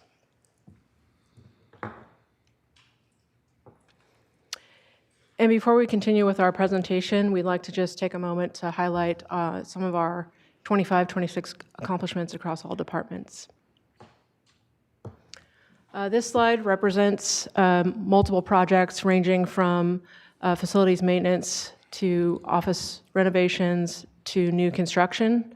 And I'd particularly like to highlight our completion of the Santa Barbara Historic Courthouse roof replacement, Phase 3A, which was the Hall of Records to the clock tower.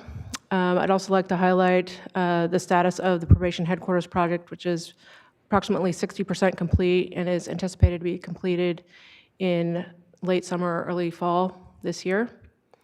And then we've advanced the North Branch Jail expansion by completing the criteria documents, and we're now in the design build entity selection process.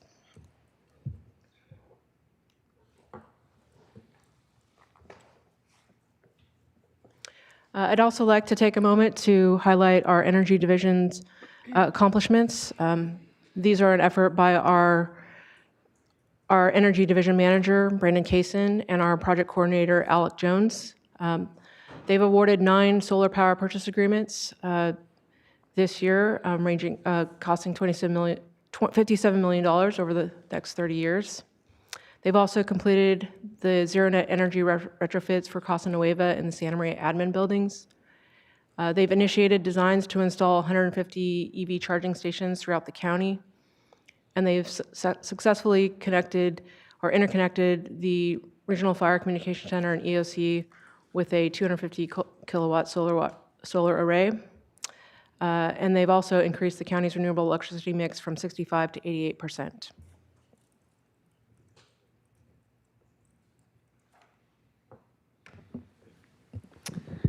In Public Works, this is a sampling of some of the projects that are either complete or in construction this year.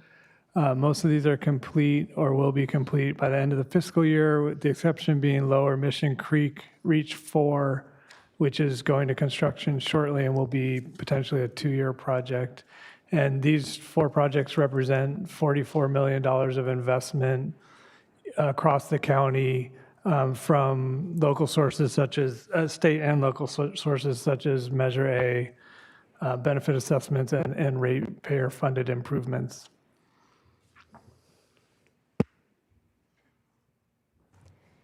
And as for the junk door department, we have completed this year multiple projects across all districts except for Supervisor Lavanino's district.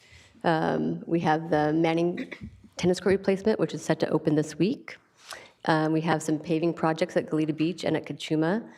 And we anticipate finally a couple of good projects in Supervisor Nelson's district, which is the Orchid Community Park Phase 2 lighting project, lighting of the lower fields, and completion of the Vandenberg Village Park Phase 1, which is grading stormwater and a trail system in the back of the property.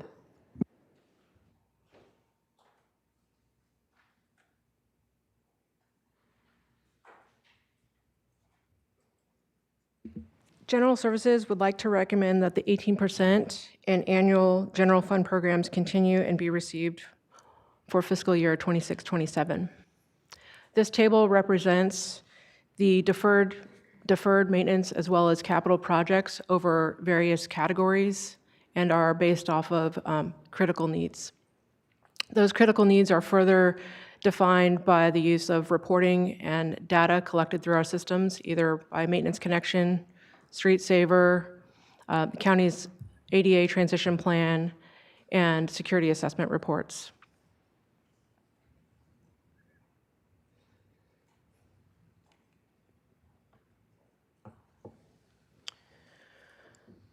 This slide is showing the various categories of all of our active projects in the capital division for general services. It's representing, I'd like to highlight the multi-year projects which are represented in the table below that make a majority of our total $101 million budget. I'd just like to emphasize that these projects are mostly funded. However, there are some that are partially unfunded.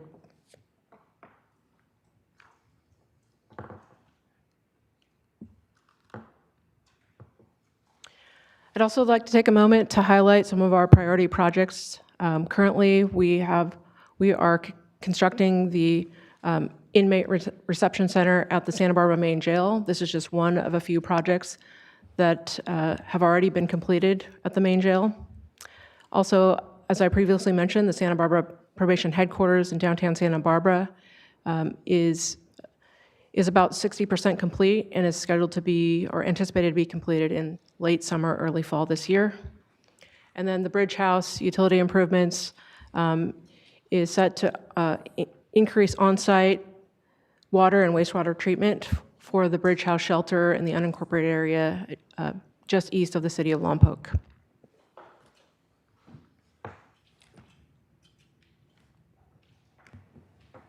Okay.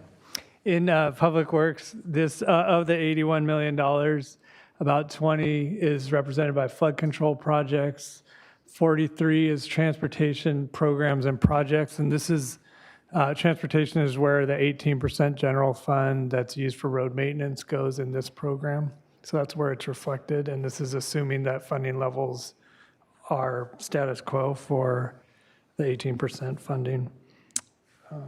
Next slide.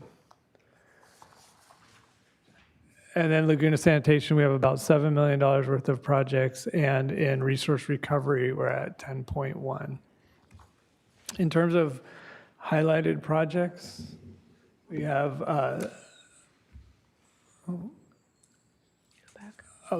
this is a multi-year project, sorry. And these projects are mostly, are all underway, and they may be impacted if there's budgetary adjustments that are made in terms of slowing these projects down a little bit in delivery, but for the most part, they're all on track to be delivered on the current schedules. And then in terms of highlighted projects, is it going? Oh, here we go. It's a combination of projects and that reflect your board's investment in infrastructure. So there's mobility improvements in San Ynez and the Orchid area, habitat restoration as part of resource recovery's Tahigas project, recycled water, and then Lower Mission Creek, which will be enhancing flood control in the Santa Barbara area.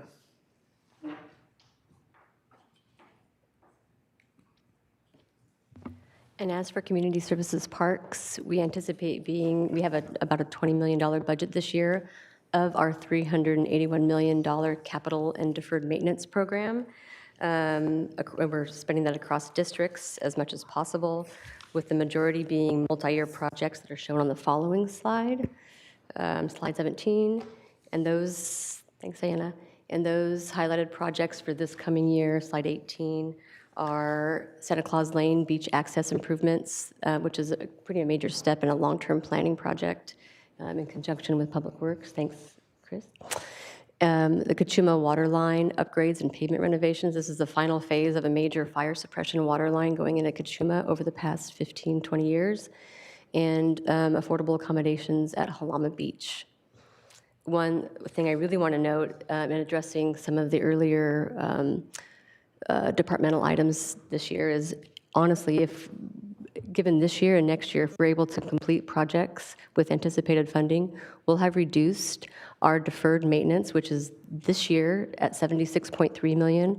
We will be able to reduce that to about $57 million. That's if these projects are completed. That's over a 20%. It's a great progress. So it's you don't get to see the slide or the chart this year, but I just want to know that it's been a great investment. Even just a little $2.5 million that Parks gets over the years, and maybe next year I'll be able to show since 2014 what that has done. So thank you very much for the investment in our parks.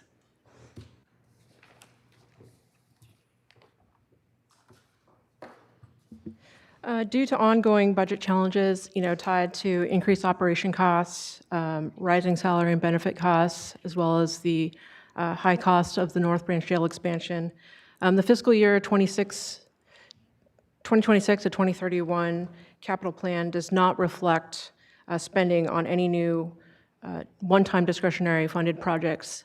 That said, we did complete the annual solicitation process for new capital projects, and this list represents those projects that were either ranked in the top 10 or 11 projects, as well as priority projects identified by each department.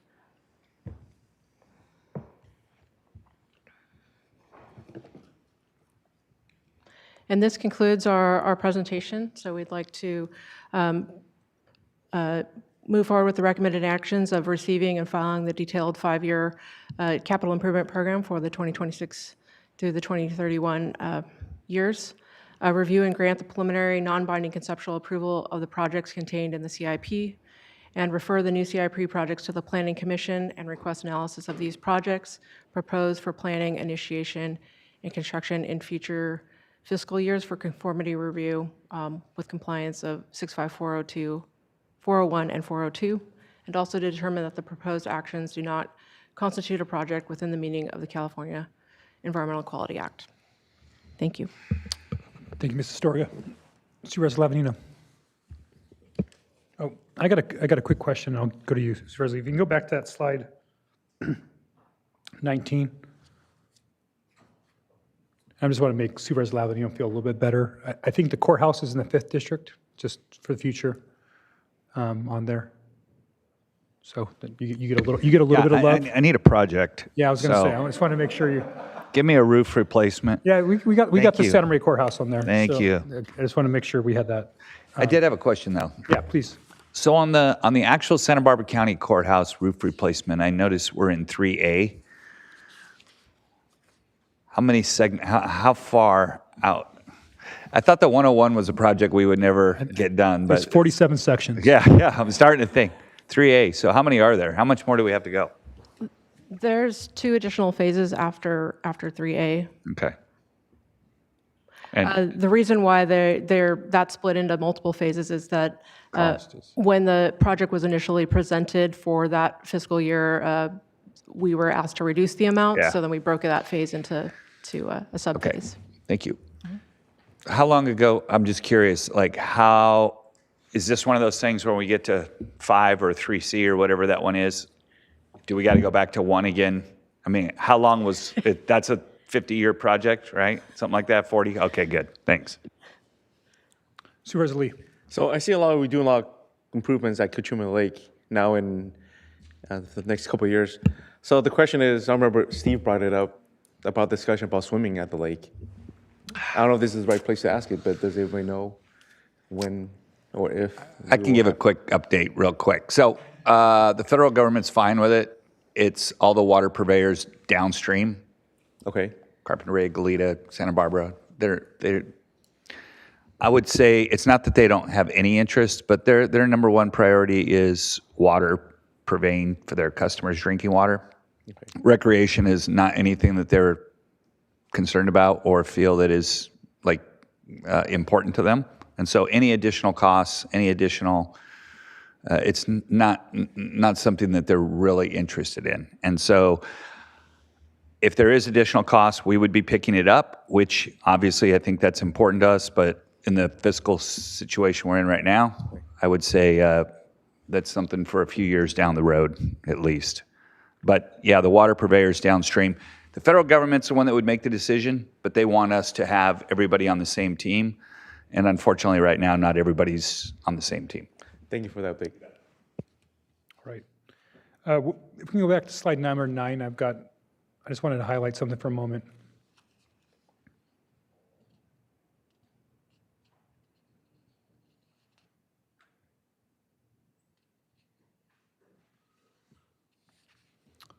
So this is the general services 18% and general fund programs. And I just wanted to point out, we were talking about potentially eroding the 18% in the future budget year. So I'm going to take this opportunity to kind of point out on this one. I think the 18% has given at the office quite a bit, because I think originally when we did the 18%, it was supposed to be for deferred maintenance projects, but we've now started to use that more and more for other capital and maintenance projects that also help bring down our deferred maintenance backlog. So we've broadened that definition over this period of time. So I think there needs to be some appreciation that it's not just this place that it's a zero-sum game.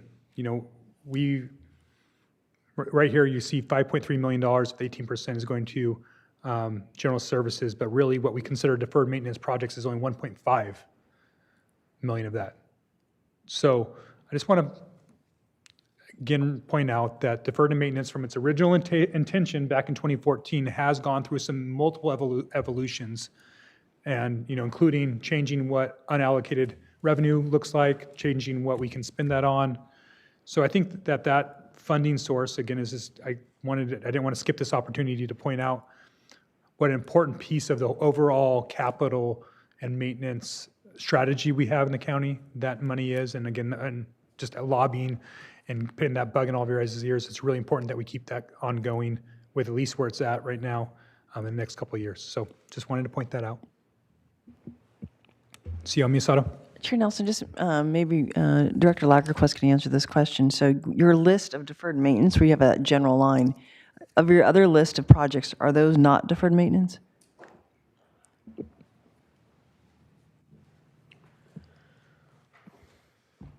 we bring that list back up?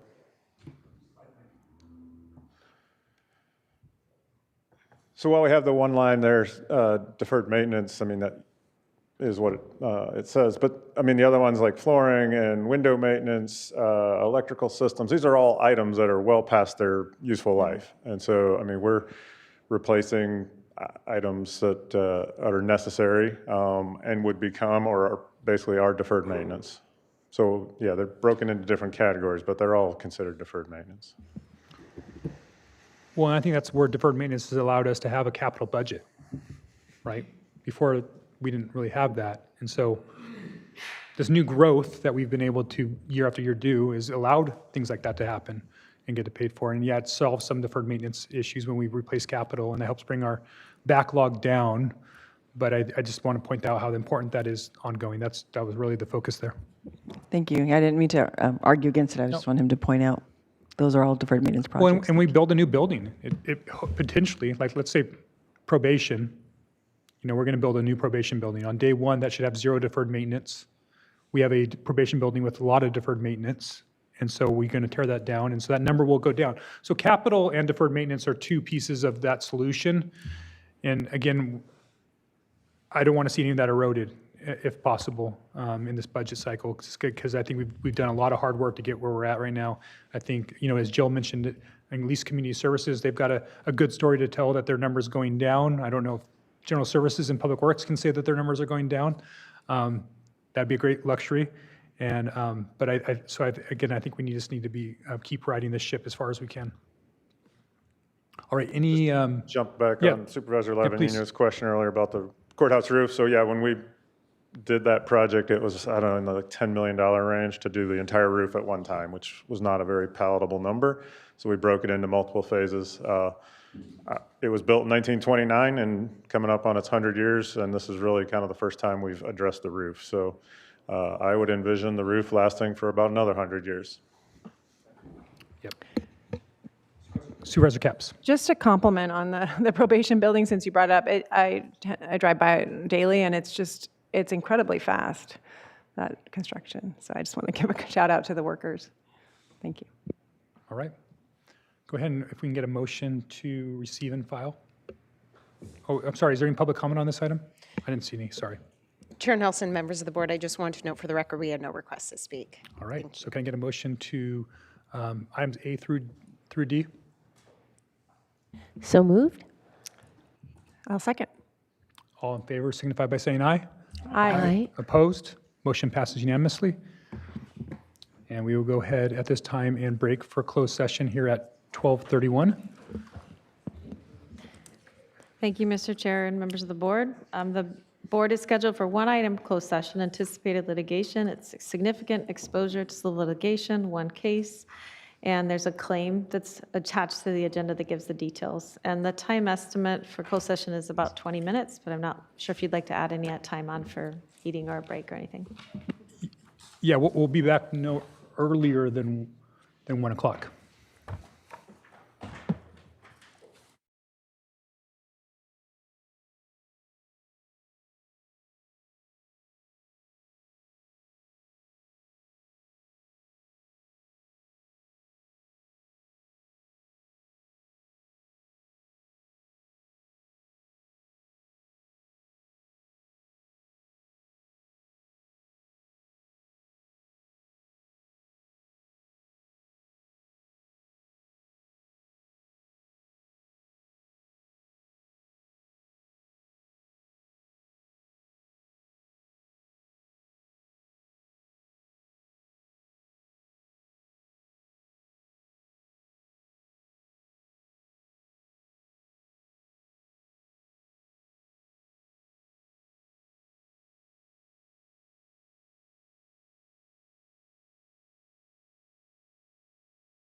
All right, welcome back to the March 3rd meeting of the Board of Supervisors. We're coming out of closed session. Madam Counsel, can you please read us out from closed session? Thank you, Mr. Chair, members of the board. The board met in closed session on one item of anticipated litigation, significant exposure to litigation, and the facts are listed in the agenda. The board took no reportable action. All right, thank you. And now we're on to our 6th and final departmental item. Madam Clerk, will you please read departmental item number 6 into the record?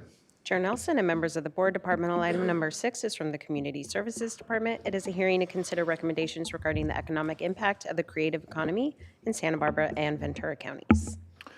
Director Armas, take it away. Thank you, Chair Nelson, members of the board. Jesus Armas with the Community Services Department, joined this afternoon in person by our phenomenal Executive Director of the Office of Arts and Culture, Sarah York Rubin. Today, we're here to share with you some really exciting news about what it means to have a creative economy, not just in Santa Barbara County, but in the region.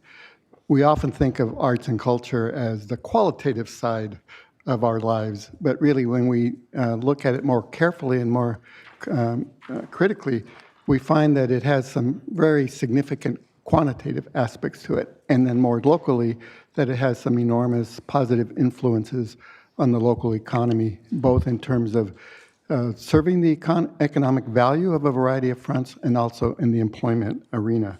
So this afternoon, I'd like to invite Sarah to make the presentation.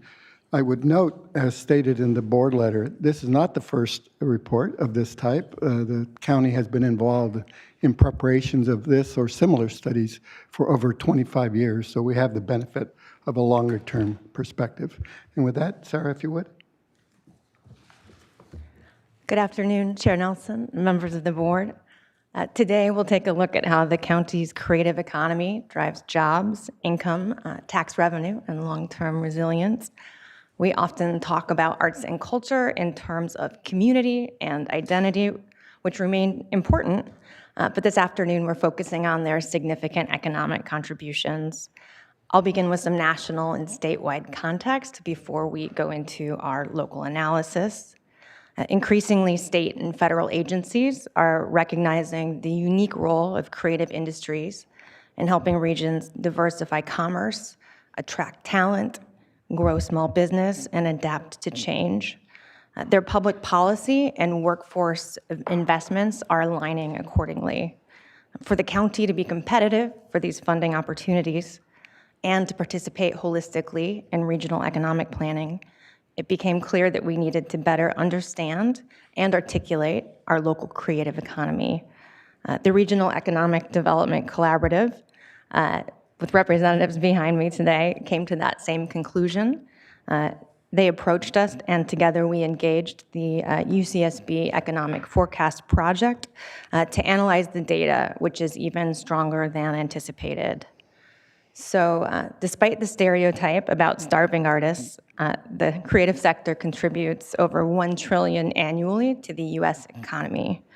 California leads the nation, unsurprisingly, and our state's creative economy generates over $230 billion annually. It's almost 8% of the state's GDP and supporting more than 850,000 jobs. 850,000 jobs. Right now, the California Arts Council is launching the state's first ever creative economy strategic plan, and they're collaborating with GoBiz. Our office just helped to facilitate a regional summit to gather input on that plan, and the state will be compiling feedback and presenting recommendations to the governor and legislature next month. We anticipate outcomes from that briefing to inform the arts funding landscape for the foreseeable future. Having the UCSB Economic Forecast Project report in hand will help to ensure that our county is well positioned to engage and succeed.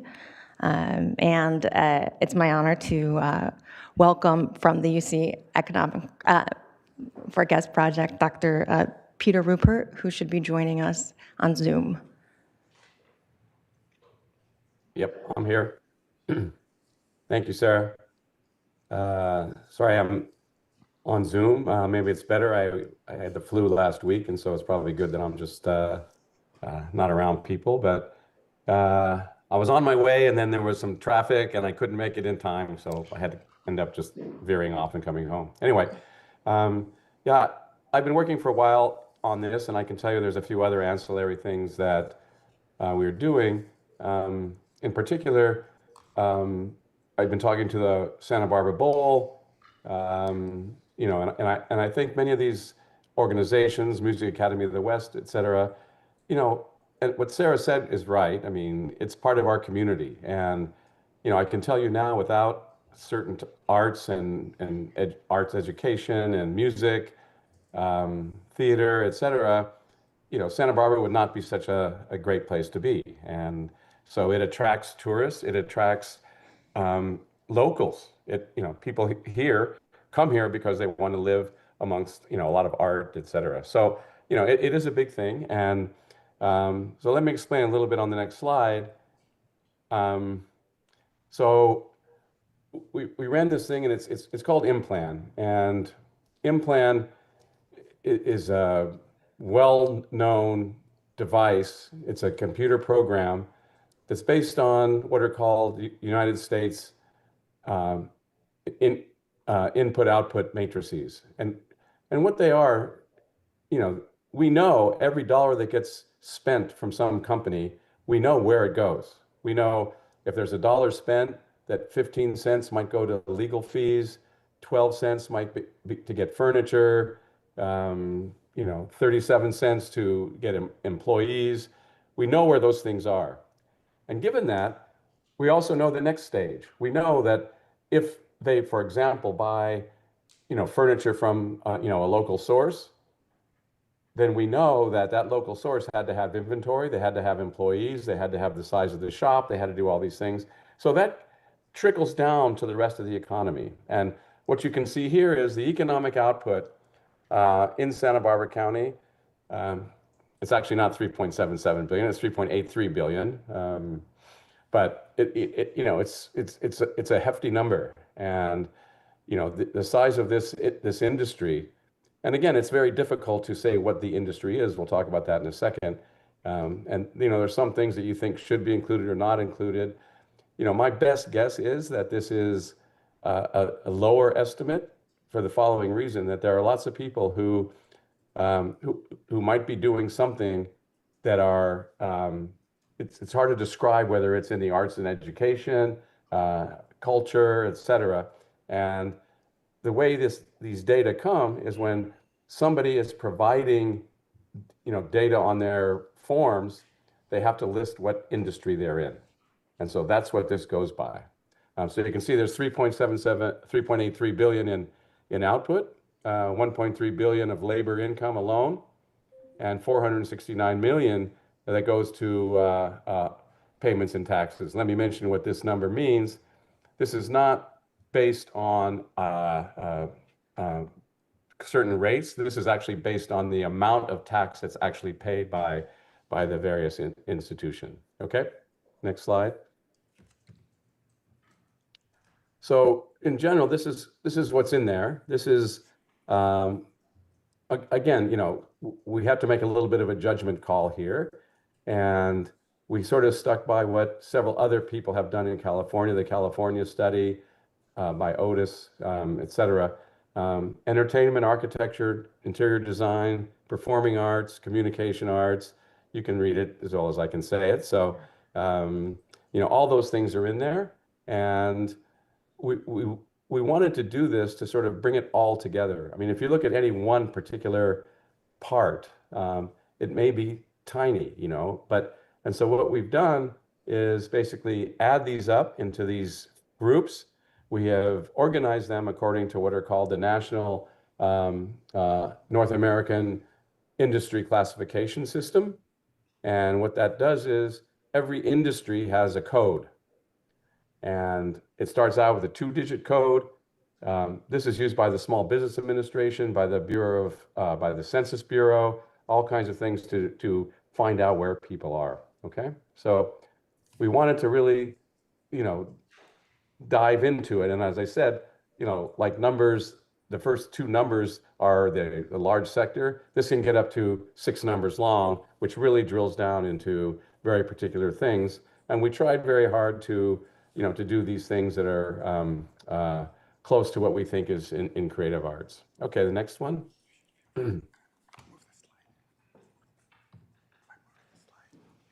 So it's responsible for roughly 11,232 jobs. Now, again, let me explain what that means. There's going to be a direct effect. This comes from IMPLAN. We'll see this in a second. It comes from IMPLAN. The direct effect simply means how many people are employed or self-employed in Santa Barbara County directly associated with a particular area, like design. And then what happens is, well, those people have to buy supplies, and so they have to rely on other people who are local in the area, or perhaps not even local, to buy certain products. And then because of that, those individuals are also here going to restaurants, those kinds of things, who are employed in these areas. So these are called direct, indirect, and induced effects. And this 11,232 sums all of those, and I'll break it down in a second. And it's not a small part. I mean, it's 5% of the workforce is pretty good. And as Sarah was mentioning, many people believe that, there's starving artists out there, but in particular, we actually don't see that in the data. I mean, I'm sure there's a lot of them, don't get me wrong. But it's going to turn out that artists in our categories that we looked at have about a 10 to 15% higher wage than the average across many other professions. 40% of them are self-employed, so those are a little bit harder to find and to use, because they're going to categorize themselves perhaps differently. Okay, next slide. So as you can see, this is sort of the size of employment. I wanted to show this slide just because, we know we have some very large sectors.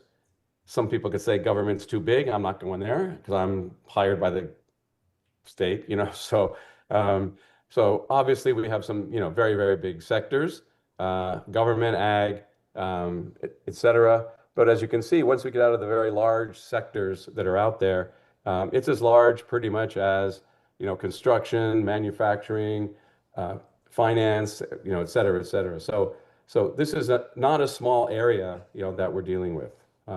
Next. This has to do with nonprofits, and again, a lot of this is with nonprofits, Music Academy of the West, et cetera. And this is sort of comes from the reporting from the nonprofit sector. But again, having the arts here, does draw these kinds of institutions, nonprofits, donations, et cetera, because it's a valuable resource, for our community. Okay, next. So, as I said, I've been talking a little bit to the Santa Barbara Bowl. They have, obviously, if you've been to the Santa Barbara Bowl, you know how lovely it is. But it turns out it's also an economic engine. They sell out almost every show that they have. They reinvest in themselves. They bring in about a little over 12 million in revenue. And let me just make a small pitch here. Everyone should realize that, that they're restricted to the number of days they can actually have concerts. And so, this number, and, when you talk to Rich or somebody at the Bowl, we know that they turn away so many big concerts, and they send them up north to, Paso or something like that. And so we've made a conscious decision, to limit the number of shows here. But I think the work we're going to be doing with the Bowl, I want to get a cost of how much it is that we're not letting happen here, so that we can go to the county again and say, hey, here's what we're giving up by not having some of these things. And as you can see, each show has 73 volunteers, typically 260 paid personnel. So these are a viable economic engine. There's no doubt about it. Next slide. Again, this is this idea of this kind of ripple effect that, one could imagine not having Music Academy of the West here or the Santa Barbara Bowl. or the Santa Barbara Film Festival. You know, we don't have those things. And I'll tell you that the desire to live here, the desire to come here to as a tourist would fall dramatically. And while many people probably don't want to hear this, the arts is part of a burgeoning community. Without the arts, you know, the community is lacking. And that has several dimensions. One dimension is we know that children that are enrolled in some of these arts programs, they typically go on to college more often than those who are not enrolled. They provide a lot to the county. And second of all, the desire to live here comes into things like obviously rents and house prices that drive property taxes. Without all those things, we end up being, not as attractive as a community to come to. Next slide. So there's many initiatives out there that, Sarah knows much more about, and I'm sure she can answer any of those questions. Turns out I'm just the one inside the office that crunches the data. They get to go out and have fun. So, they call me when they want to know the economic impacts. But there are a lot of programs that are out there that the community could certainly take advantage of with, I think, support of the rest of the community. Next slide.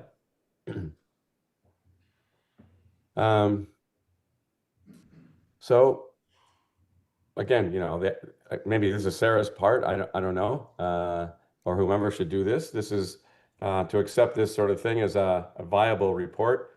In the report that we're going to present to that the Arts Council will have, it will have all of the various facts and figures, as well as being able to drill down to get into the nitty-gritty of the various areas that are there.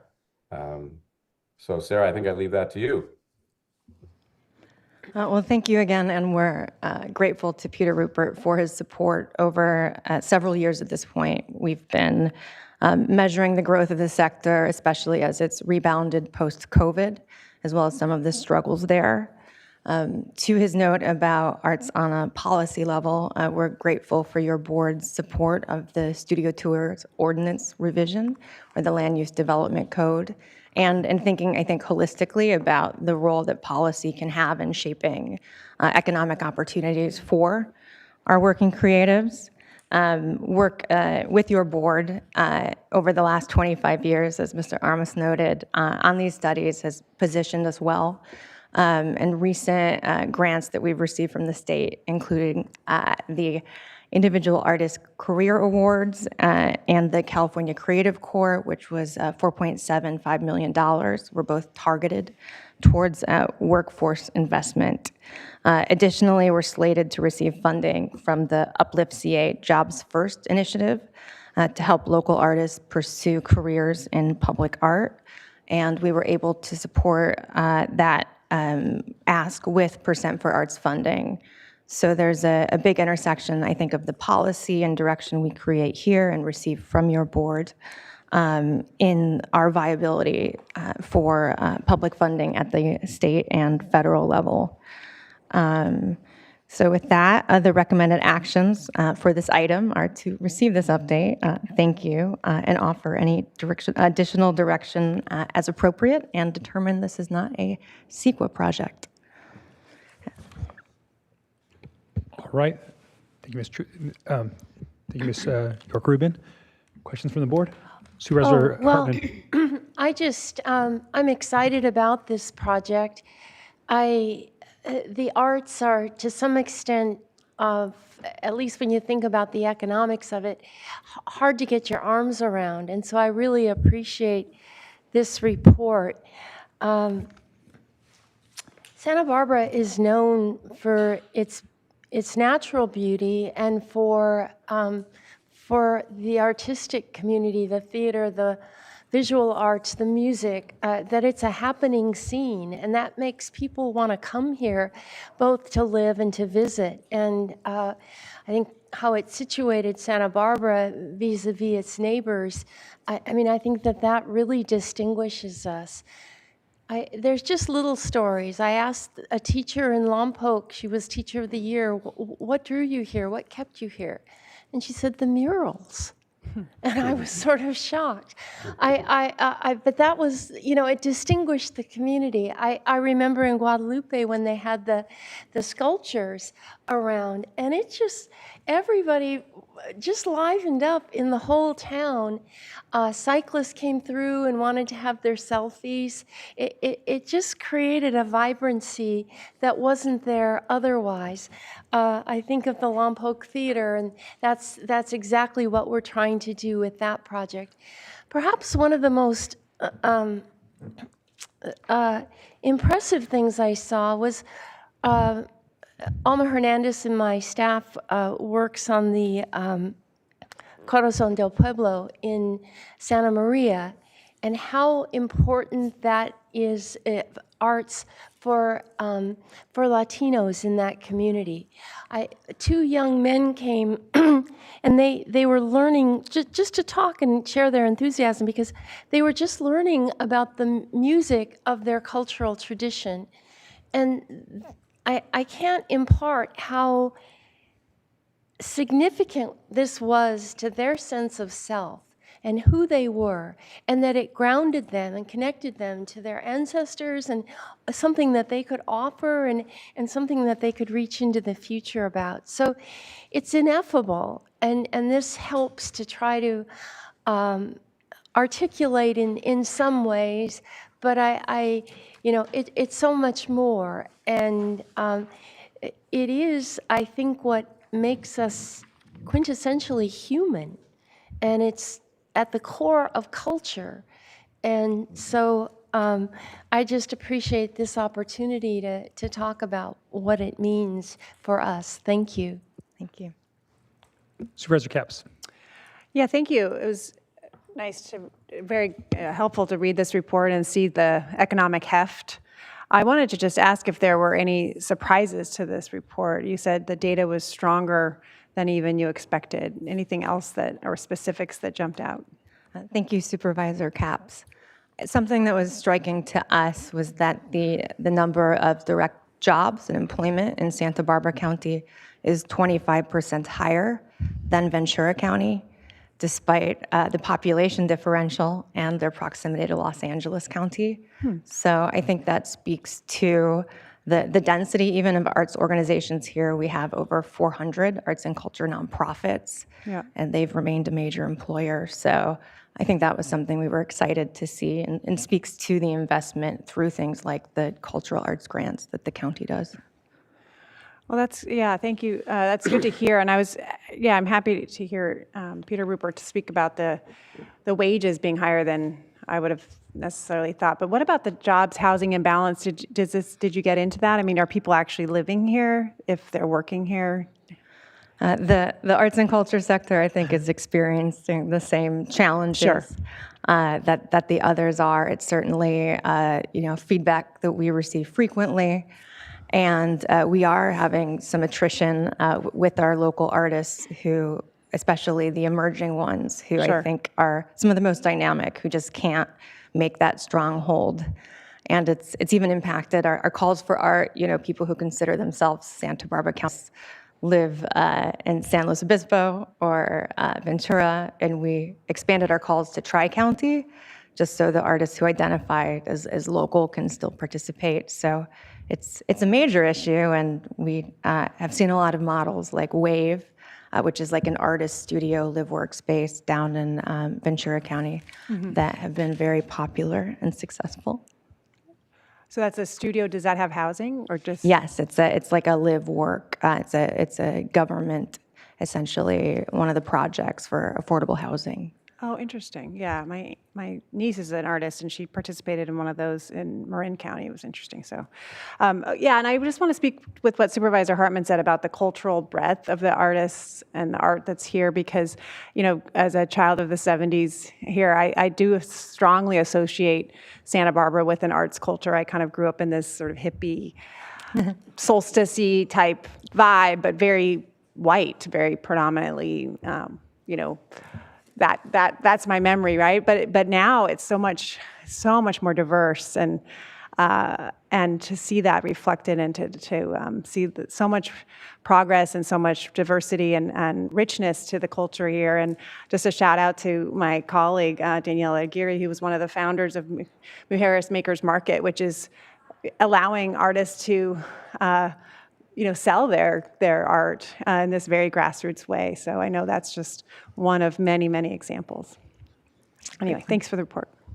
Thank you, Supervisor Capps. And I was, what I didn't see, and I want to understand, maybe you have some thoughts on it, but the dichotomy between North and South with arts. A lot of things that you guys are mentioning in this report are South County focused, and I think a lot of the nonprofits are South County focused. I know Supervisor Hartman mentioned a couple of things in Lompoc and in Guadalupe, but can you talk a little bit about the differences between the two parts of our county on arts and arts investment?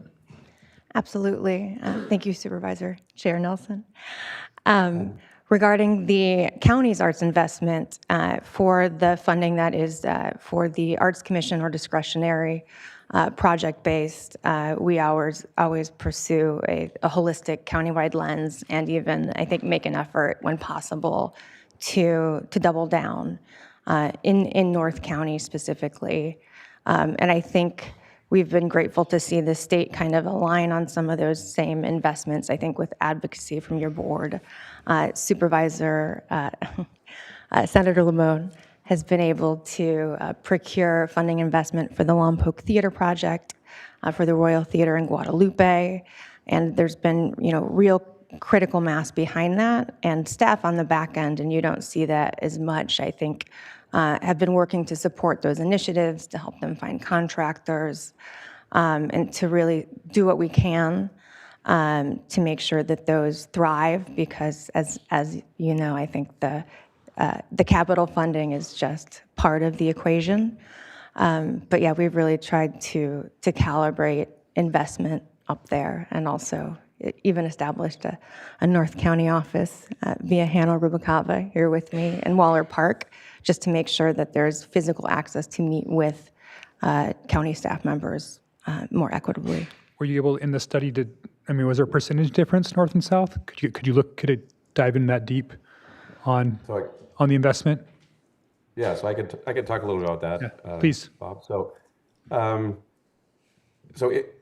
the package we have in plan, we can basically get down to the zip code level. The problem is when you get down to finer and finer populations, you don't have enough data to really make a significant call. Could we do it for North versus South? We can. We can. We can go out and look at it.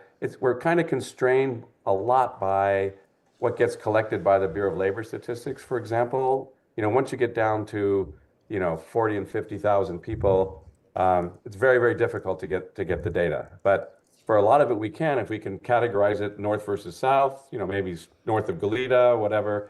We can add those together. And just one quick comment about the nonprofits. I actually did a little work on this, and it's true that 95% of the nonprofits are headquartered in South County. It doesn't mean they don't have a reach up in North County. It's just for lots of reasons it's easier to be headquartered, in South County, and so that's why a lot of them do it. But a lot of the outreach is across the county. Thank you. Yeah, I'd like to see those numbers at some point. If we're able to dive in there, I think that's helpful, just so we can see where our investments should go, right? If we're overly weighted in one area of the county versus another, maybe then when we're spending our county dollars, that maybe they need to be more allocated in one direction than the other to try to make up for some of those historical differences. It's one of the reasons why I keep pushing for more North County investment in public spaces. The South County, they developed, and we did Santa Barbara Bowl and a courthouse, and we spent millions and millions of dollars for decades down here on public spaces, and we never did that up north. We did community centers down here, never did that up north. In fact, usually we turn to nonprofits in North County to fundraise and then spend hundreds of thousands of dollars in our very punitive planning process to get through that, just to have public spaces. We have areas that want to open up concert venues, but it's cost prohibitive to get through our process. In the South County, you never had to do that because it was a very simple process because it was a long time ago, right? Or the county actually did it themselves. So again, I think there's the investment, there's also this wave of change, and I just think it's another shining example of the inequities that happen in our county and the lack of investment and prioritization of North County. And I think that's going to I think it will bear itself out in the numbers if we look at it when we see the huge difference between those two. I acknowledge that there's investment by South County nonprofits up here. Totally get it. But it is, if you're going to change those numbers, there has to be a concerted effort to do that. And I still don't necessarily see us make that full commitment in this county. Hopefully that we do when things are a little bit better in our budgets. But it's definitely going to be something I keep saying up here from this dais until I see that actually change. Good. Supervisor Hartman. Yeah, well, I do think our Office of Arts and Culture has made tremendous strides to broaden the kind of art and artists that are featured and to make it much more geographically equitable. And I know that Sarah's an ambassador for that. I've heard her talking to the Santa Barbara Bowl and encouraging their activities more in North County, which they were very receptive to. So it's an ongoing effort, but I do think we need to credit that a lot has happened in the time that I've been on the board.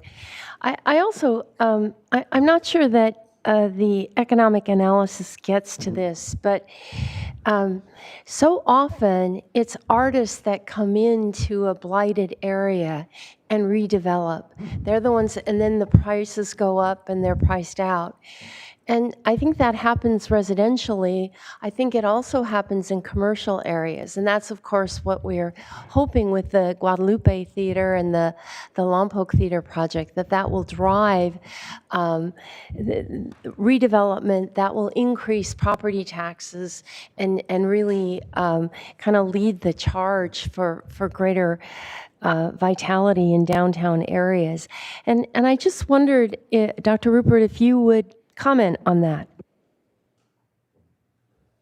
That's a great question. And the answer is, yeah, it does work. That does happen for sure. And by the way, it's just not arts necessarily, but what happens is that in these, areas that are, not doing so well, a little bit blighted, obviously the rents are lower. And so what you get are kind of innovation. You get innovative people to come in, whether it's restaurants or artists or little art communities, et cetera, that come in and, all of a sudden it's like, wow, this is a really nice place to be. And I do think it starts with that. I mean, to be honest. So I don't think that, it's like construction goes in there or a manufacturing firm. I really do think it starts with, people are able to get in there. They need space, back to Bob's point, they need space to have some public space, maybe as art, whatever. But it's really the coming together of a lot of people. And then what you need is, once you get this agglomeration working, then you have people there who open galleries. And, so it does drive it. It does drive rents up, of course, anything that becomes nicer. But I think it is an economic driver, and we've seen it in many, many, many different places around the U.S. Thank you. Okay. From experience, if I may, Supervisor Yes, Hartman Director Almers. and Chair Nelson, it is fairly common to see communities that maybe are experiencing blight to become a place where folks are willing to experiment and to try new things. The challenge is their success has a consequence, and their success is you start to see escalation in rents and the like. And if care isn't taken, the very value that's been derived by their introduction is lost. And what a number of communities have done to try to address that is also move in the direction of some flexibility on zoning to provide for sort of a live-work arrangement within the confines of compliance with the building and fire codes to make sure that folks are not put at risk or safety is compromised. But it can then have a domino effect of enhancing value to other properties nearby. And if I might add, I keep thinking, where could we do this in county unincorporated? It's mainly sort of a city policy and a city issue, but maybe there are opportunities in the county where you can create a zone for experimentation and try to drive innovation and arts and bring something, raise it up. All right, thank you. Any other comments from the board? Madam Clerk, do we have any public comment on this item?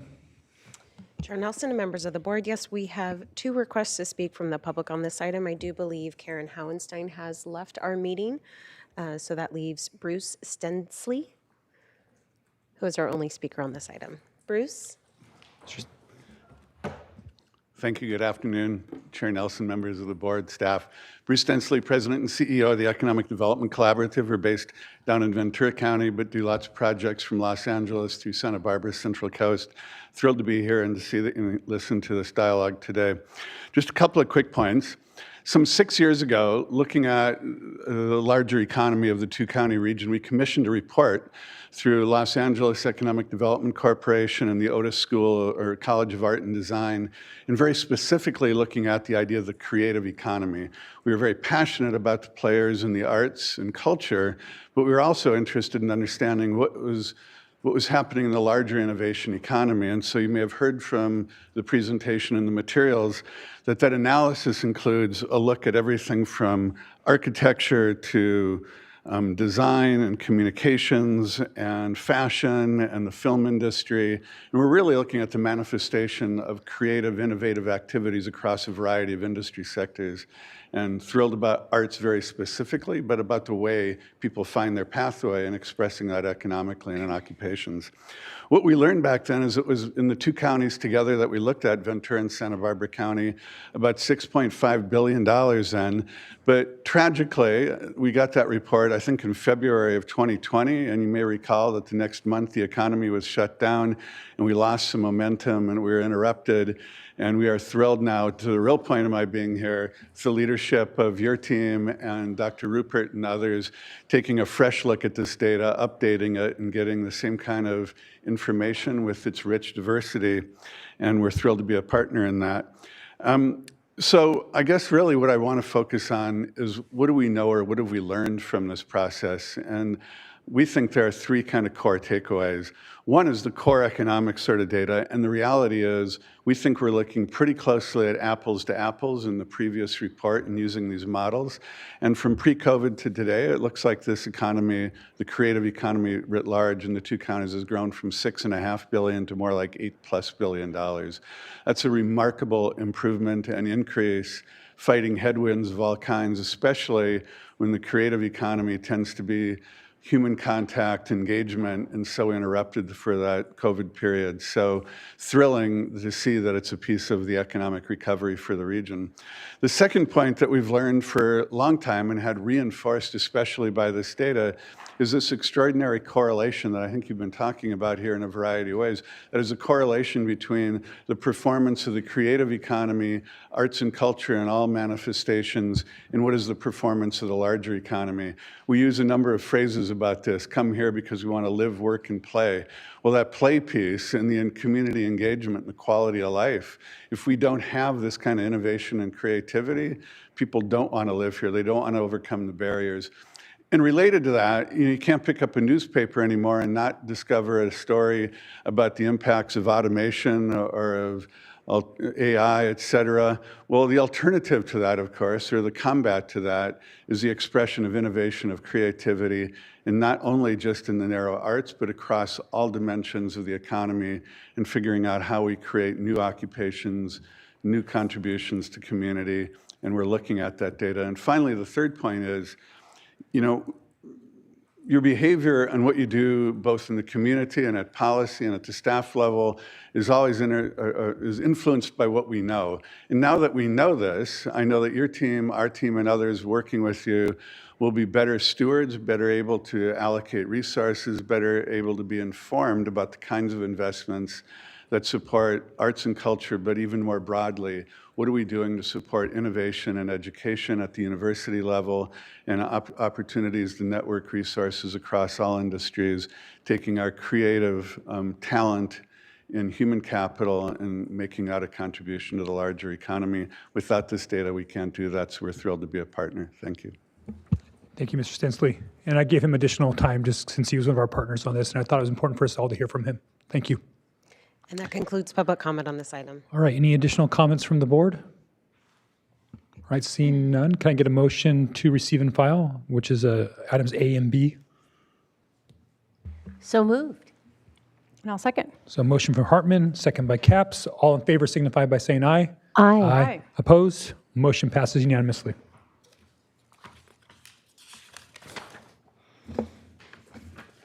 All right, that concludes today's meeting. We are adjourned to Tuesday, March 10th, 2026 in Santa Maria. See you then.